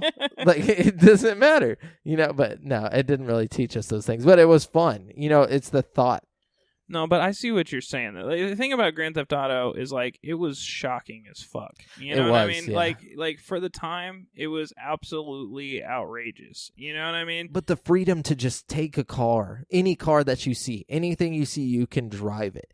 You know, like that was just unheard of. It was like that was insane. I mean, man, and not just the fact that you could take any car, but the fact that there was so much to do and so many cars to take and so much to go. Like it's still a great game. If you go back and play Grand Theft Auto 3, I mean, it's not as good as like, you know, modern Grand Theft Autos, obviously. Not even close. But at it's the time, still really fun. You know what I mean? Yeah, what it was is just, you know, the ultimate freedom in this world that felt alive. That was the first time, the fact that you could shoot somebody and like the whole world would react to it. Yeah. Like the cops would start coming after you, you know. People would run. It was wild, you know. Scream. They might even fight you depending on what you're doing. Yeah, or who was, you know, the person that you did it in front of. Like just shit like that was crazy. Oh yeah, and the story was pretty good too. You know, I mean, not that I really care for GTA stories, but and yeah. So what else you got? Okay, I'll keep going with like a few more because I got quite a bunch. Let's see. One I got to talk about is Elder Scrolls Morrowind. Okay, I feel like that game particularly like changed the way Bethesda made games, but it also kind of like revolutionized like Western RPGs. I feel like, you know what I mean? Yeah, I feel like it revolutionized not only that, but also it kind of built upon what Grand Theft Auto 3 had done. You know? Yeah, with the big open like the big open spaces and like I think Morrowind was kind of like, okay, what if we could go in these big open spaces, but we could also pick everything up? You know? Yeah. Like, what if you could pick up that fork laying on the table? You know what I mean? Like, that's where Morrowind came in. You know what I mean? Yeah, Like, and it's like, and you can infuse lore with it. It doesn't have to be a big city, like a human city. It can be, you know, like a fantasy. Yeah. It can be whatever you want it to be. And that I feel like that was one of the more, like, one of the first, like, first-person games that wasn't just, like, some kind of, like, shooter or something like that, you know? It was, like, a big open-world RPG in first person, which was really, you know, I mean, Daggerfall and games before that had done it, but they weren't in, like, really high-quality 3D. I mean, obviously it's not high-quality, you know, but at the time, it was, like, really, you know, defined 3D as opposed to, like, the flatter games that had preceded it. You know what I mean? Yeah, and it felt right, you know? Yeah, everything really was did. rendered. But, yeah, I think that's a good one. Let's see. Of course, Halo. You know? Halo Combat Evolved, man. That changed all of multiplayer gaming forever. Definitely. I don't care what anyone says. Halo Combat Evolved changed, you know, like how we all play multiplayer, but Halo 2, I feel like changed the online. Like there were other online games before Halo 2, but Halo 2 Counter-Strike and stuff like that. Counter-Strike, you know, SOCOM, shit like that. But we're not talking PC here. We're talking, you know, like we're talking SOCOM console. was on console, and it was, but it wasn't like it wasn't the same as like going on Xbox Live, you know. That's the thing. Xbox Live made it neat. You know what I mean? It made a service that was worth buying. You know what I mean? Yep.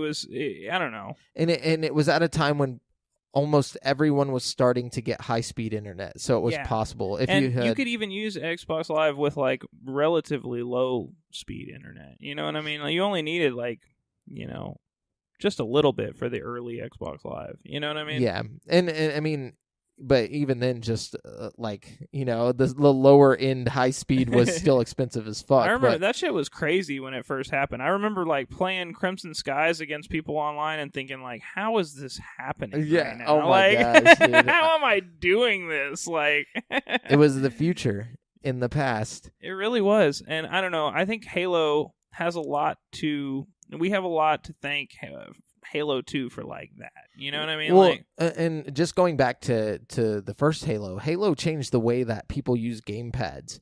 Like the especially on console for a first person shooter. They made the first PC like controller settings. Like it felt fluid, it felt reactive. Whenever you played, it was just all around basically a PC game on a console.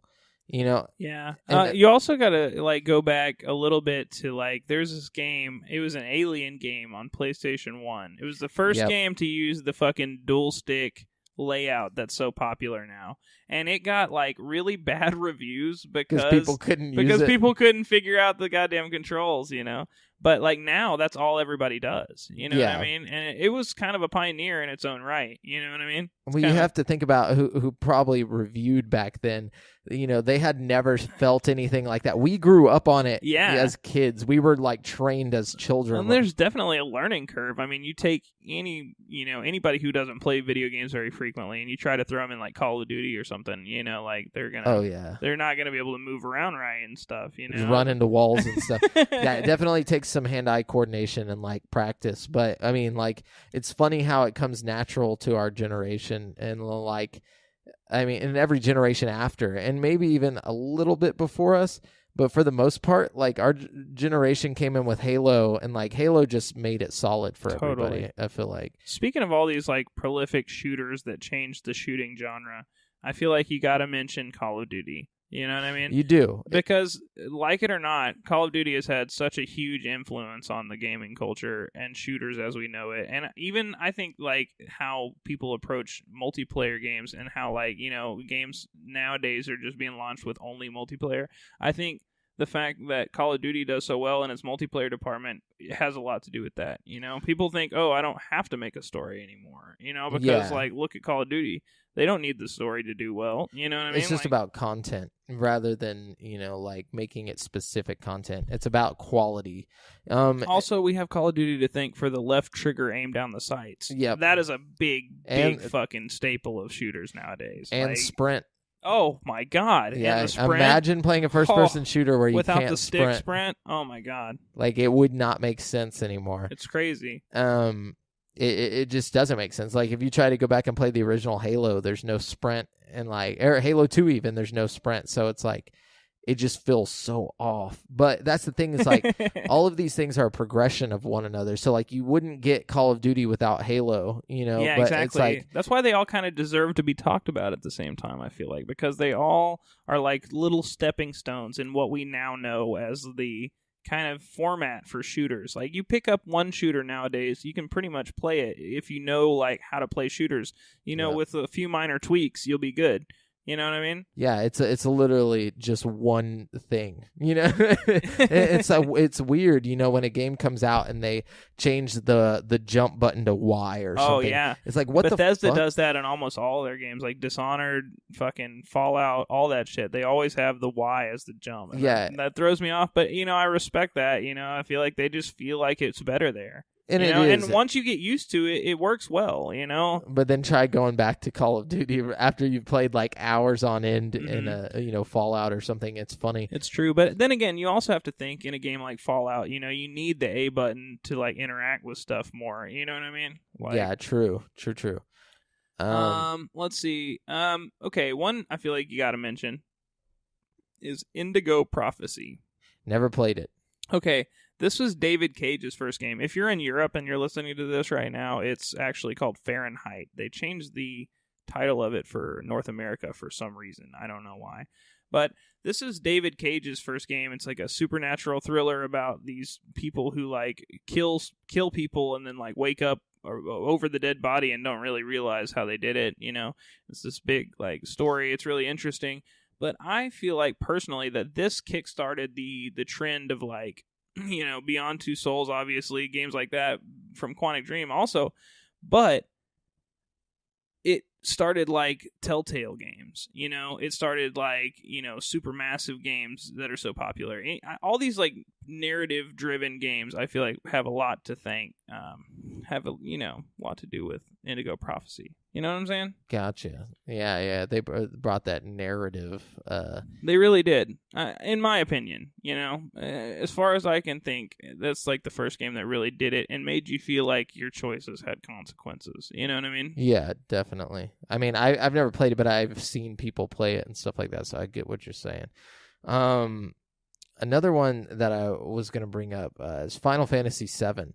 It really changed like basically the video in general, or like the cutscenes in all games, so like before that you didn't really have these flashy, animated cutscenes. Totally. It was just like in-game footage with like, think back to like GoldenEye, the cutscenes were just like you like spinning around the in-game footage with like a fucked up face. Exactly. It was a lot like that, this was whenever they were like, hey, we can do some like really high quality shit here, and the graphics were just at the time. They were top notch for the time. Yeah. It was insane for the time because they had to put it on 3 discs, Oh, like, yeah.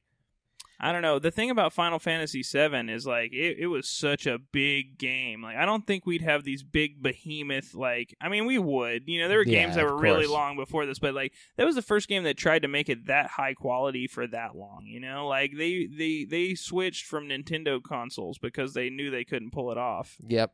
And, it was it's polygonal now, but back then that was like, God.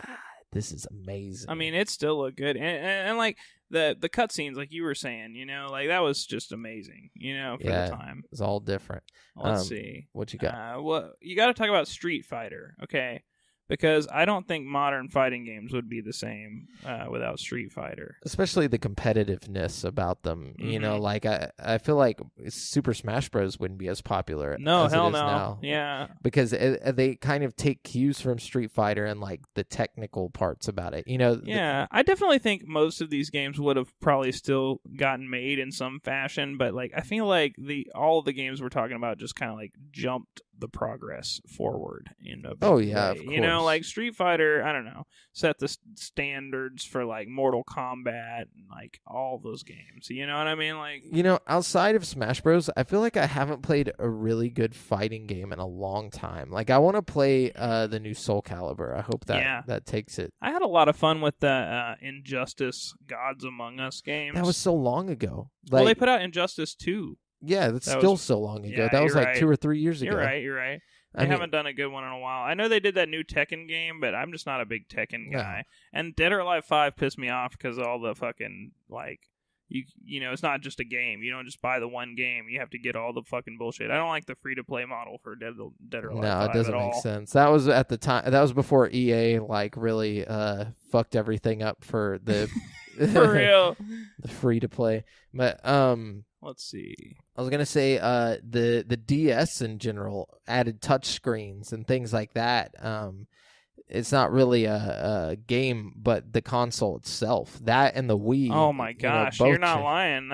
That was a big deal. It's like, touch screen one, and then with the Wii, motion control. We wouldn't have VR without motion control and things like that. I feel like they really pushed that. You are definitely right about that. I feel like even some of the technology for like the Wii Motion Plus and stuff, I feel like is similar to the technology for almost all motion control in like, VR stuff, like you play games like Skyward Sword, Zelda and shit, and you go through the game swinging your sword and you kind of get the same feeling that you do when you're in VR. You know what I mean? After a while, when you get used to the controls, I don't know. Yeah, it's just that it's that one little step away, like you just got to get that visual inclusion.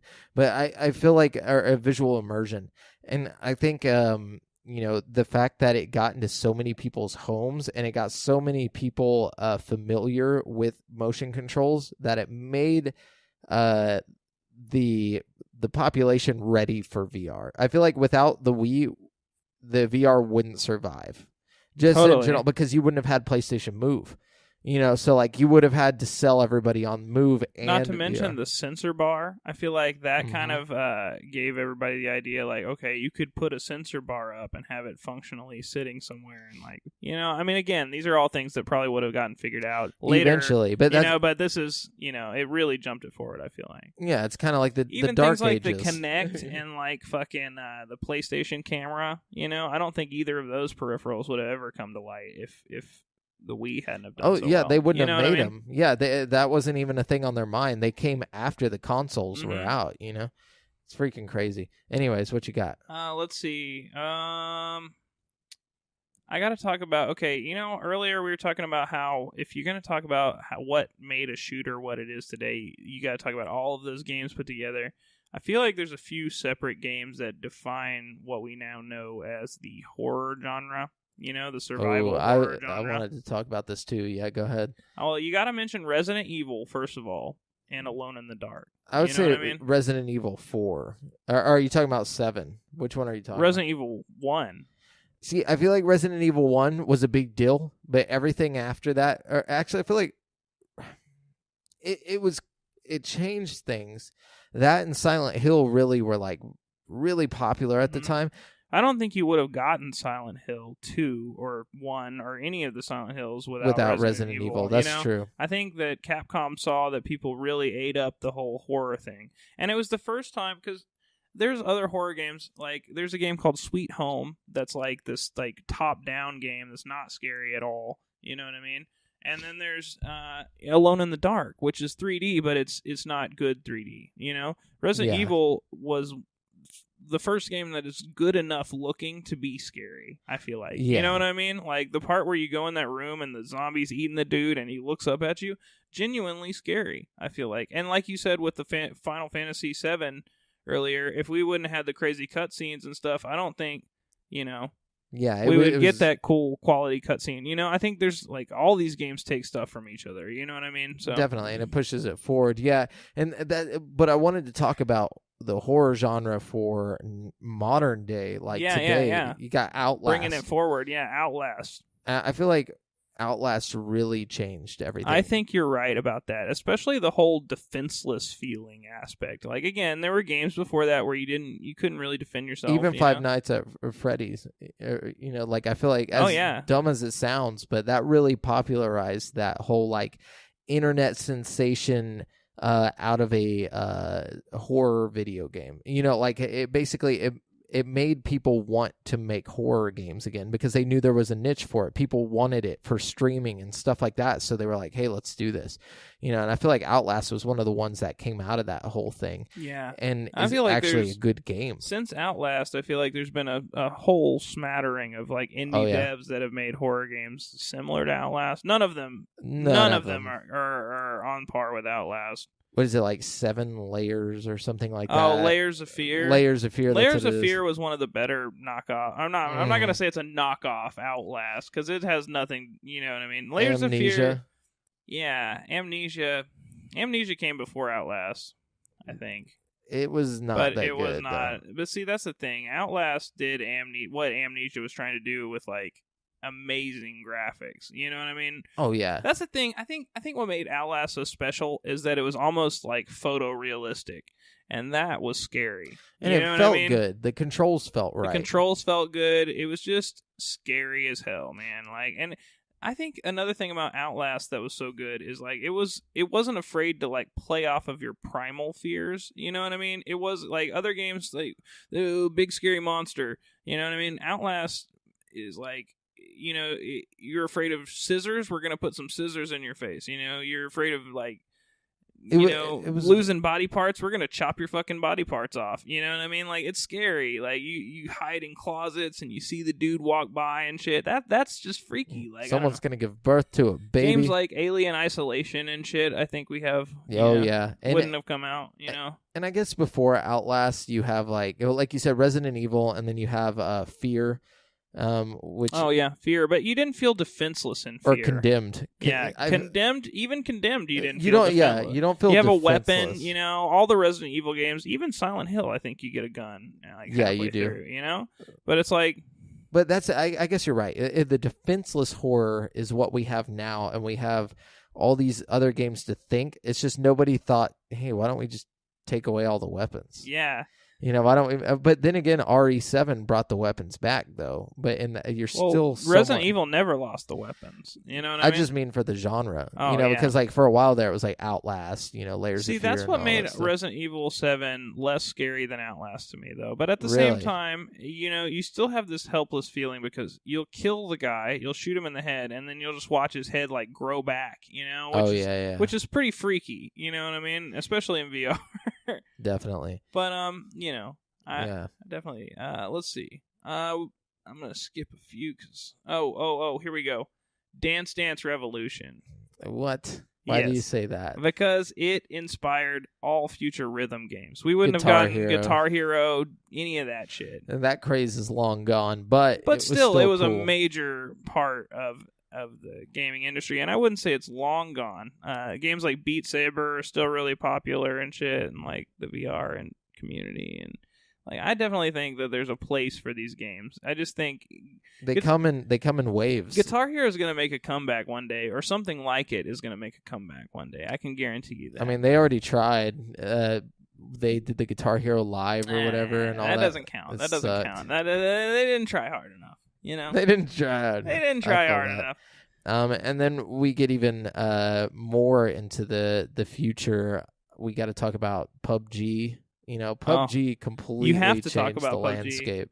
It really did. Of Again, shooters. It wasn't the first one to do the Battle Royale thing, but the first one to do it right. It was the first one to make it in a way that everybody could just consume and like really enjoy it. You know what I mean? Yep. And it's funny how quickly the entire industry just fucking like dogpiled it. They were just like, we need that in our game now. Like, and that's the thing is like, yeah, none of the games have dropped yet, but soon we're gonna have, you know, Black Ops.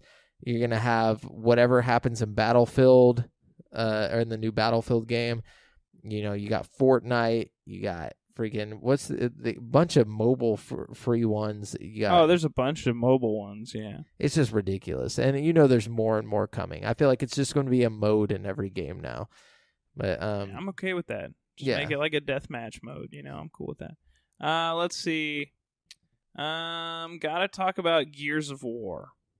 Do you think Gears of War changed the way gaming worked? No, but I think Gears of War changed the third-person shooter genre as we know it.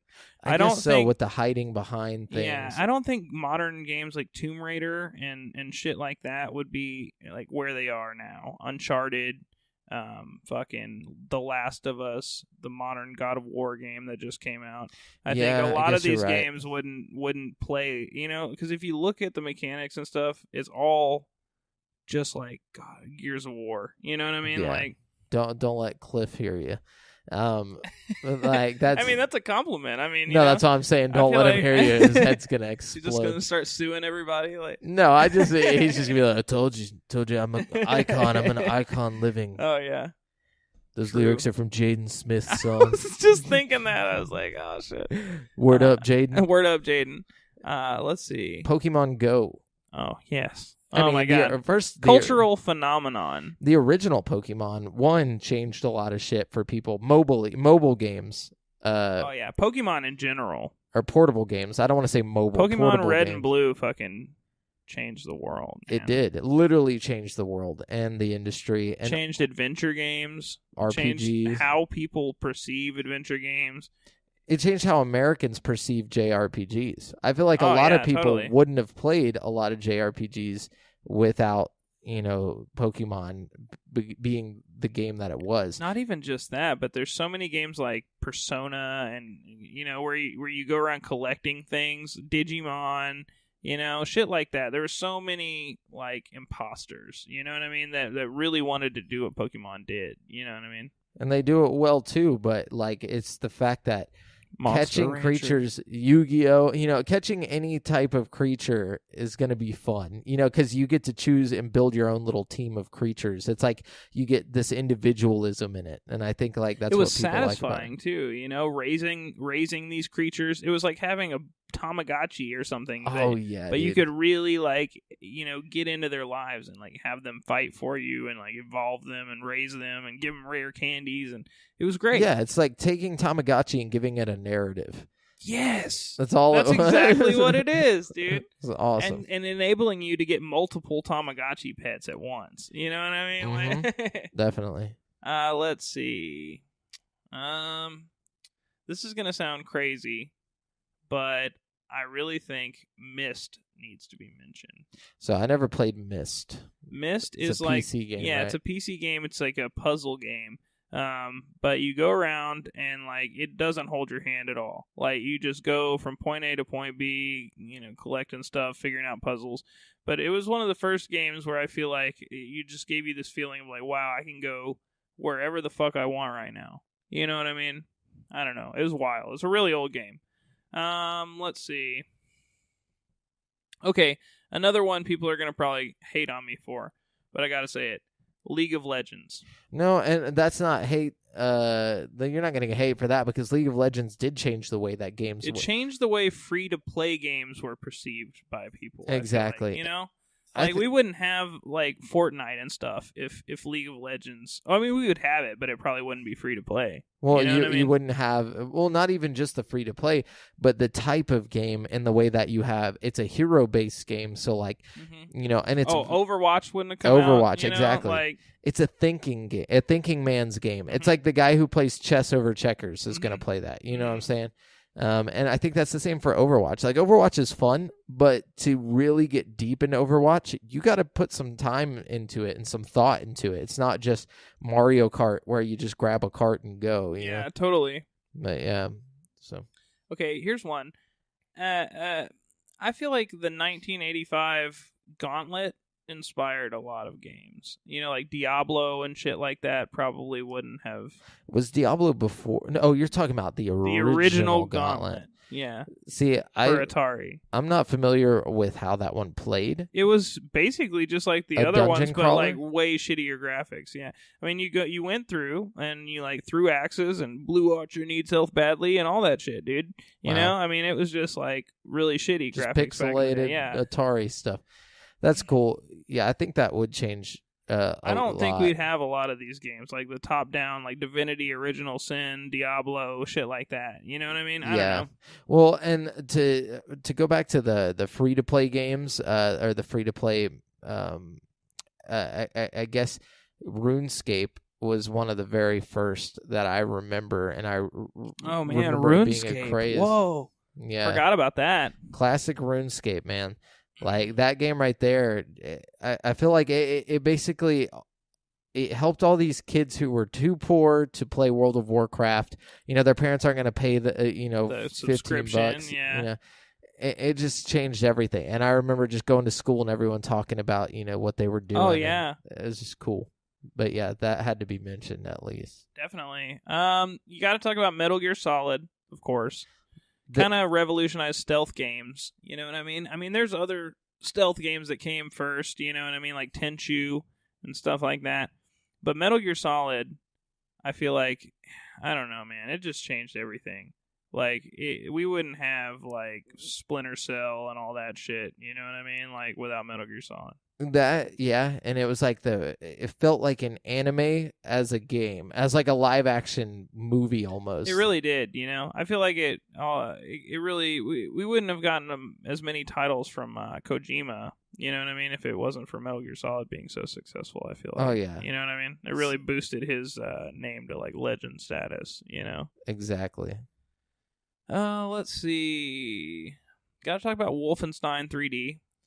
Wolfenstein 3D definitely was a big deal. It was one of the first real first-person shooters. You know what I mean? Like, probably the first real first-person shooter. I still remember playing that at your, like, where your mom taught, or like at Huntsville Elementary. Really? Like on that computer in her little office room. We had Wolfenstein?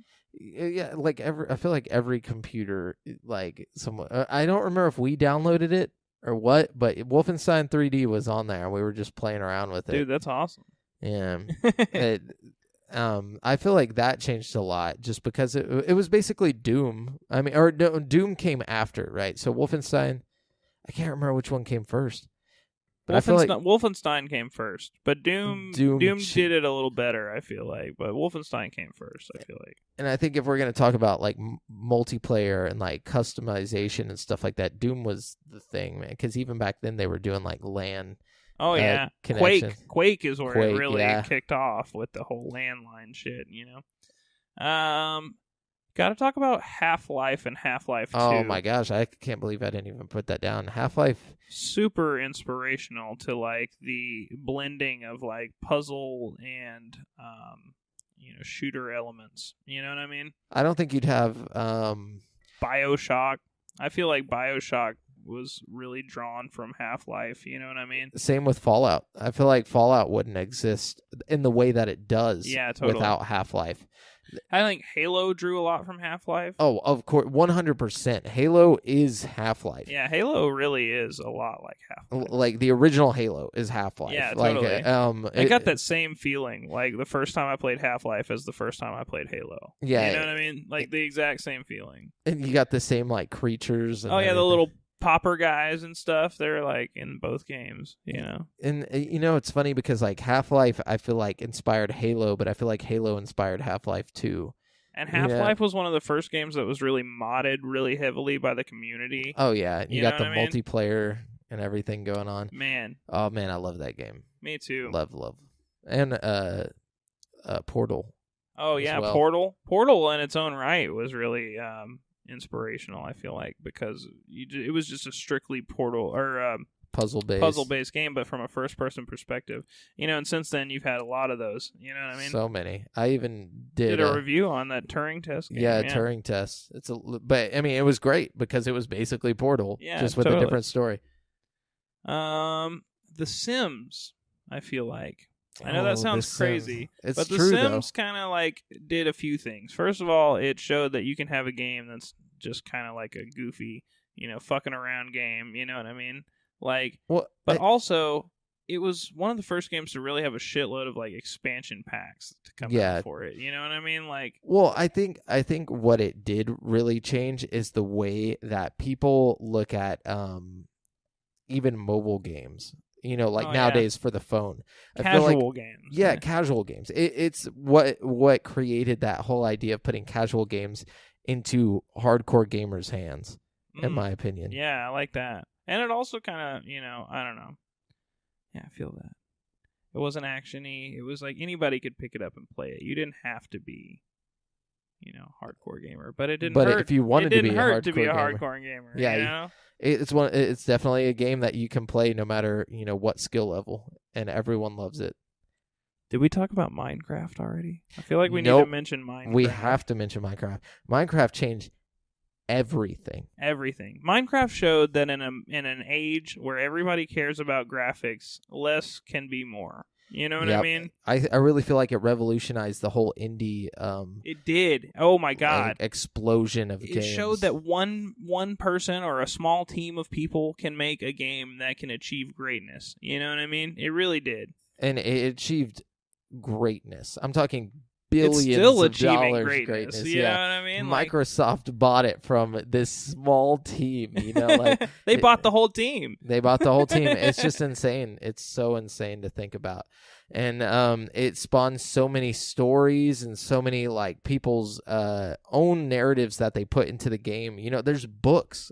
People have written books about their adventure that they had in Minecraft. That's a real thing. If you go to 2nd and Charles right now, it's a bookstore.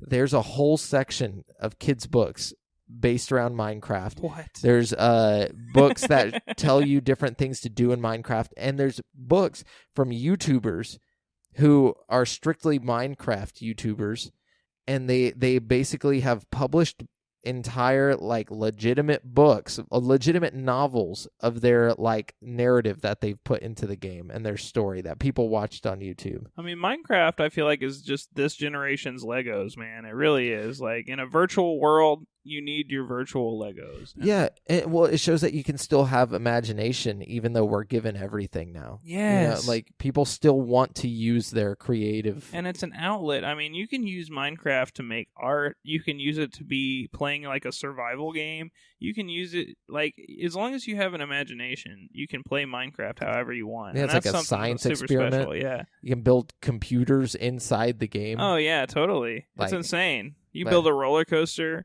But that did change the crafting in games. I feel like it created the whole sandbox first person shooter with crafting and stuff. You wouldn't have crafting in Fortnite without it. Nope. I don't think they would have added crafting into the new Fallout game. You know what I mean? There's a lot of stuff that I don't think would have gotten crafting. I don't know. Exactly. But man, did we talk about God of War already? No, we didn't. I feel like God of War is another one that needs to be mentioned because I feel like it redefined the hack and slash genre. You know what I mean?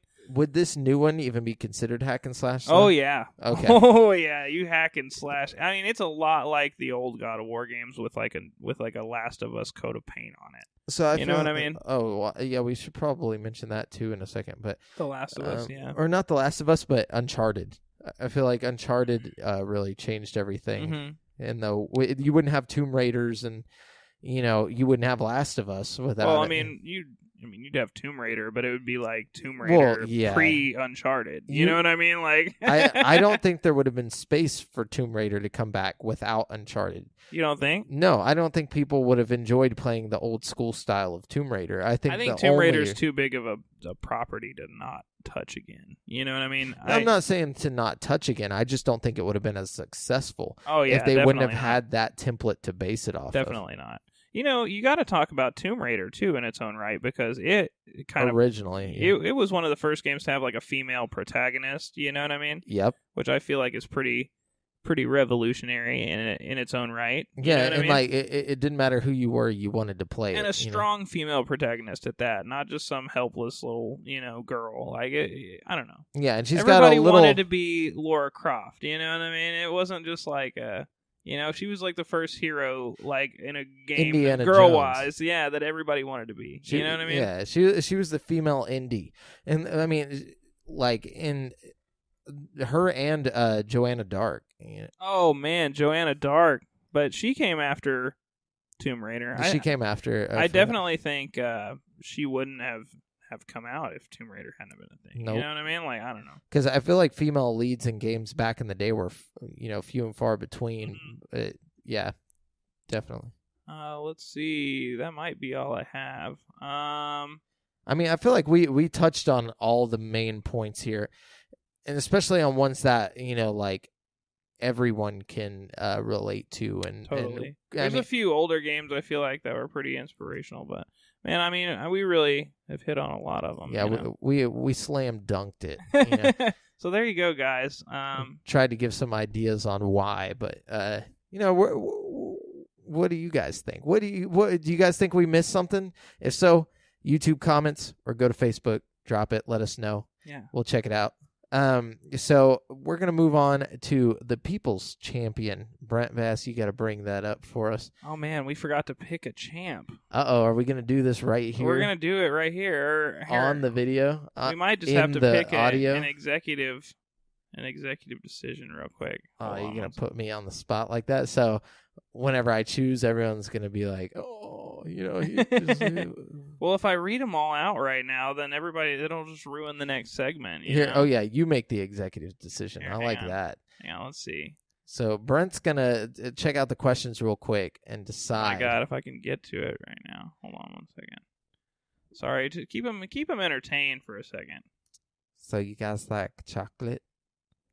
I love chocolate. I love chocolate. Okay. No, yeah. So for those of you watching the video version, the green screen might be a little funny today. Let us know what you think we should be in front of next week. Like if you guys start throwing out like basically like landscapes or places from video games and stuff, I don't even care if it's not video game related. If you guys got some funny ideas for us to be like, yeah, please launch them at us because we need as many cool places. You guys we can even start like a vote or something. So I've got the People's Champ here. Who is it? Thomas Shepard. I always knew it was going to be him. No, yeah.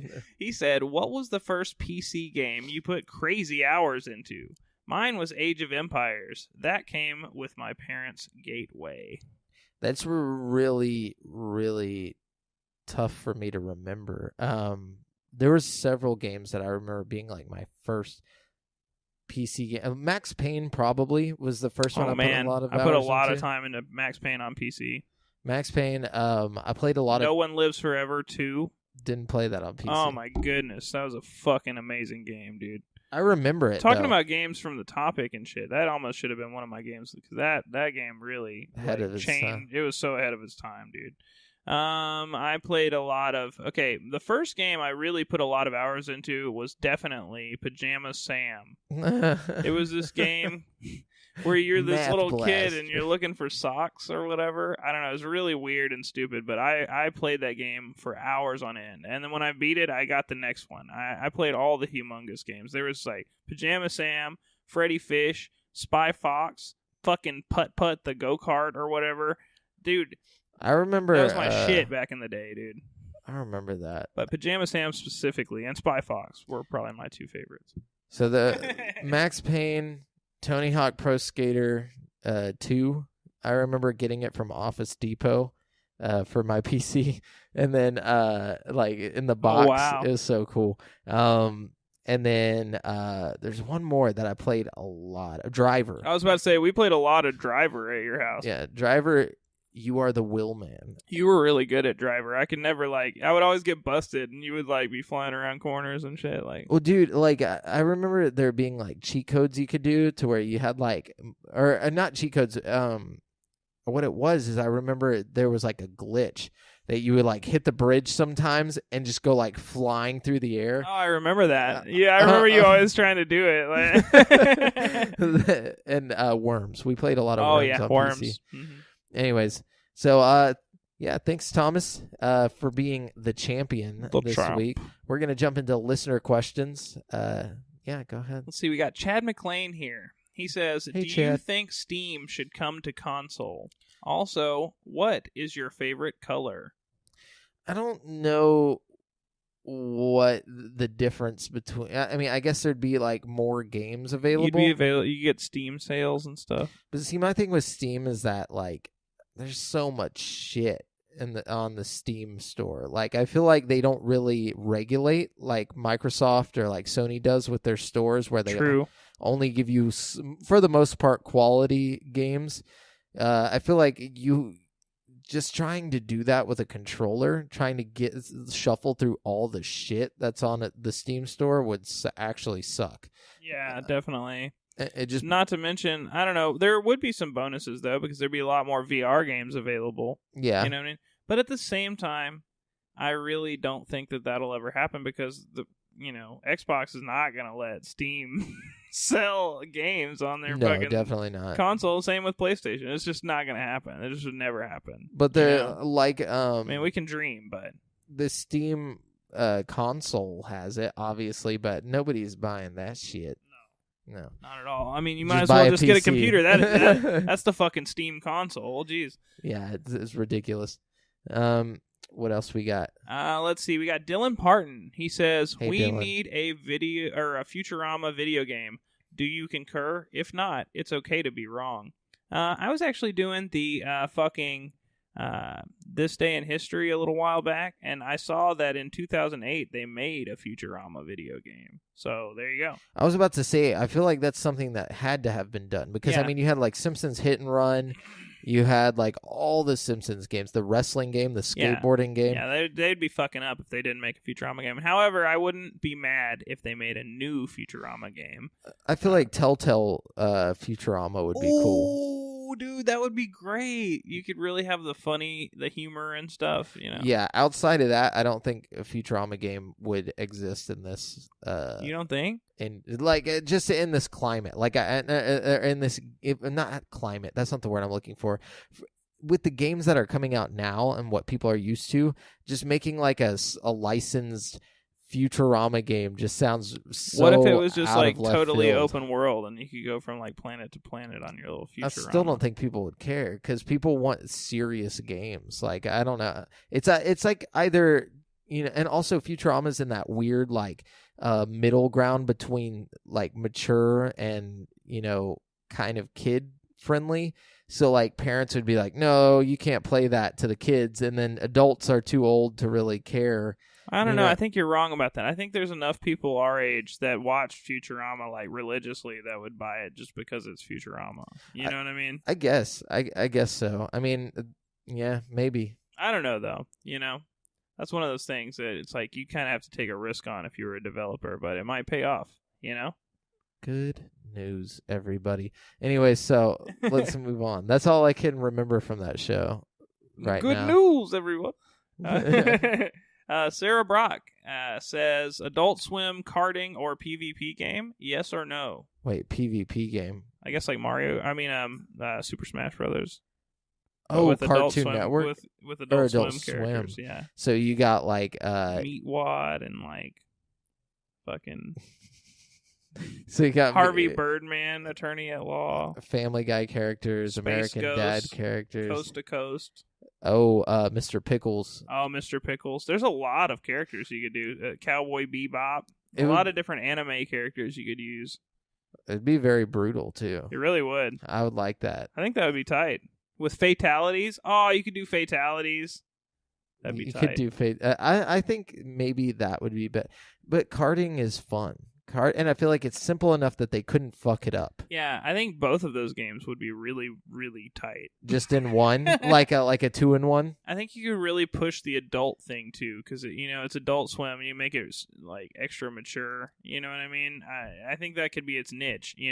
There's not a lot of like adult karting games. You know what I mean? Or Smash Bros type games. Yeah, definitely. It doesn't really exist. So. I like it. I like that. I feel like both of those things, and we'll just we'll make it a twofer. Make it a twofer. Yeah. Let's see. We also have Jeffrey Lewis. He says, "What is one way you relax besides video games and digital media?" Jerking off. No, I'm just kidding. I was gonna say, crack cocaine, but I mean, like high amounts of marijuana. No, I'm just kidding. Or am I? Or is he? No. Ways to relax outside of what now? Video games and digital media. Man, I like to watch. Wait, digital media? Yeah, that's like movies and shit. Oh shit! So, oh god, I'll read a book every now and then. I work out. I mean, that's kind of like my thing outside of this is like, me and my girlfriend will go to the state park and like walk the trails. That's kind of relaxing. That sounds pretty nice. We've been canoeing a lot lately too. We got this old boat she had at her mom's property, and we fixed it up, and we've been canoeing around. Fuck yeah, dude! And it's pretty nice. I just want to get in a boat. It's been way too hot to do the canoe a lot lately, just because it's like an aluminum canoe and it's like 100 degrees, So we're kind of waiting for the weather to cool down a little before we take the canoe out again. But yeah, and I do like the outdoors as well, just not in Texas. Like, yeah, I want to go to too. Colorado. Oh my god, Colorado is beautiful. If you live in Colorado, then fuck you, because I'm jealous. I'm really trying to think of what I do with my life outside of this and video games. And movies, I guess books. I read books. I like them. I don't know. It's just weird thinking about that. What is there anything else you do besides like going on like walks and stuff? I mean, not really. Oh my god! Watch TV, like go to work. That's digital media. Guitar. There we go. That's another thing. Guitar actually is very stress relieving. It really is. If like you just it's a creative outlet, Exactly. Basically, anything creative for me is relaxing. Mm-hmm. Yeah. Anyways, thanks, Jeff. Yeah. Thanks, Jeff. Jeff. And there you go. So that's it. That's our listener questions. Yeah. Sweet. So we are gonna wrap up the show now with Brent's segment. This week in gaming history. All right. I only got one of them for you this week, but it's a pretty good one. This is August 21st in 1998. Okay, August 21st, 1998. It came to Windows first, but it later came to GameCube, Xbox, most other consoles, N64. So it was on like PC. 2 years later, it came to all the consoles. That's tough. So really popular game. Alien Hominid. It's a shooter. 1998. And you said it's really popular. It was on PC first. And it came to GameCube? Spawned tons of sequels. Came to GameCube. Came to everything. I don't know. What is it? Tom Clancy's Rainbow Six. I would have never guessed that. That wasn't only on... Because it was on N64. It came to PC first, like a year before N64. And Rainbow Six wasn't on GameCube. Yeah, it was. Was it? Mm-hmm. No, it wasn't. It was. Rainbow Six. Rainbow Six. Tom Clancy's Rainbow Six, nonetheless. Which one?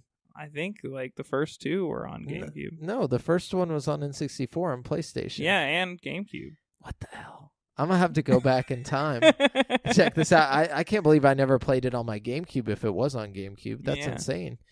But yeah. Well, you know how like the N64 version compared to the PlayStation version, like in the PlayStation version you'd see your gun and shit, and like in the N64 version it was all scaled down. Yeah. I think they realized Nintendo kind of got shafted and they did another version of it for GameCube. I could be wrong. Well, I mean, I think it's still just a crosshair, because even what was that game? Tom Clancy's Ghost Recon was all crosshairs on the GameCube, but then guns on every other console. Well, that's such bullshit. I know. It's like Nintendo always got shafted on those. But anyways, remember, guys, you've been listening to GameSpeak Podcast, courtesy of CreateForSanity.com. The show posts for free every Wednesday on all podcast directories. Be sure to submit any questions you want read on the show to the GameSpeak Podcast Facebook group, facebook.com/groups/GameSpeak Podcast, or you can just drop it as a comment in the YouTube video for this, and you can check out our video content on YouTube. All you have to do is search Create for Sanity. It's all one word. Please leave us a like, and don't forget to get subscribe. You a cool shirt too, guys. Check this out. We got the GameSpeak Podcast shirts, guys. The Check Rodcast. it out. Check it out. Hang on, I'm gonna flip around for those watching the video so you can see the back of the shirt.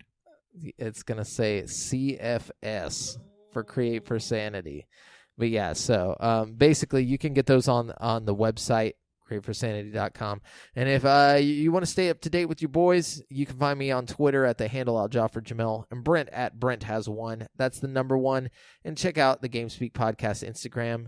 Until next time, listeners, later. Bye bye bye bye bye bye bye bye bye bye bye bye bye bye bye bye bye.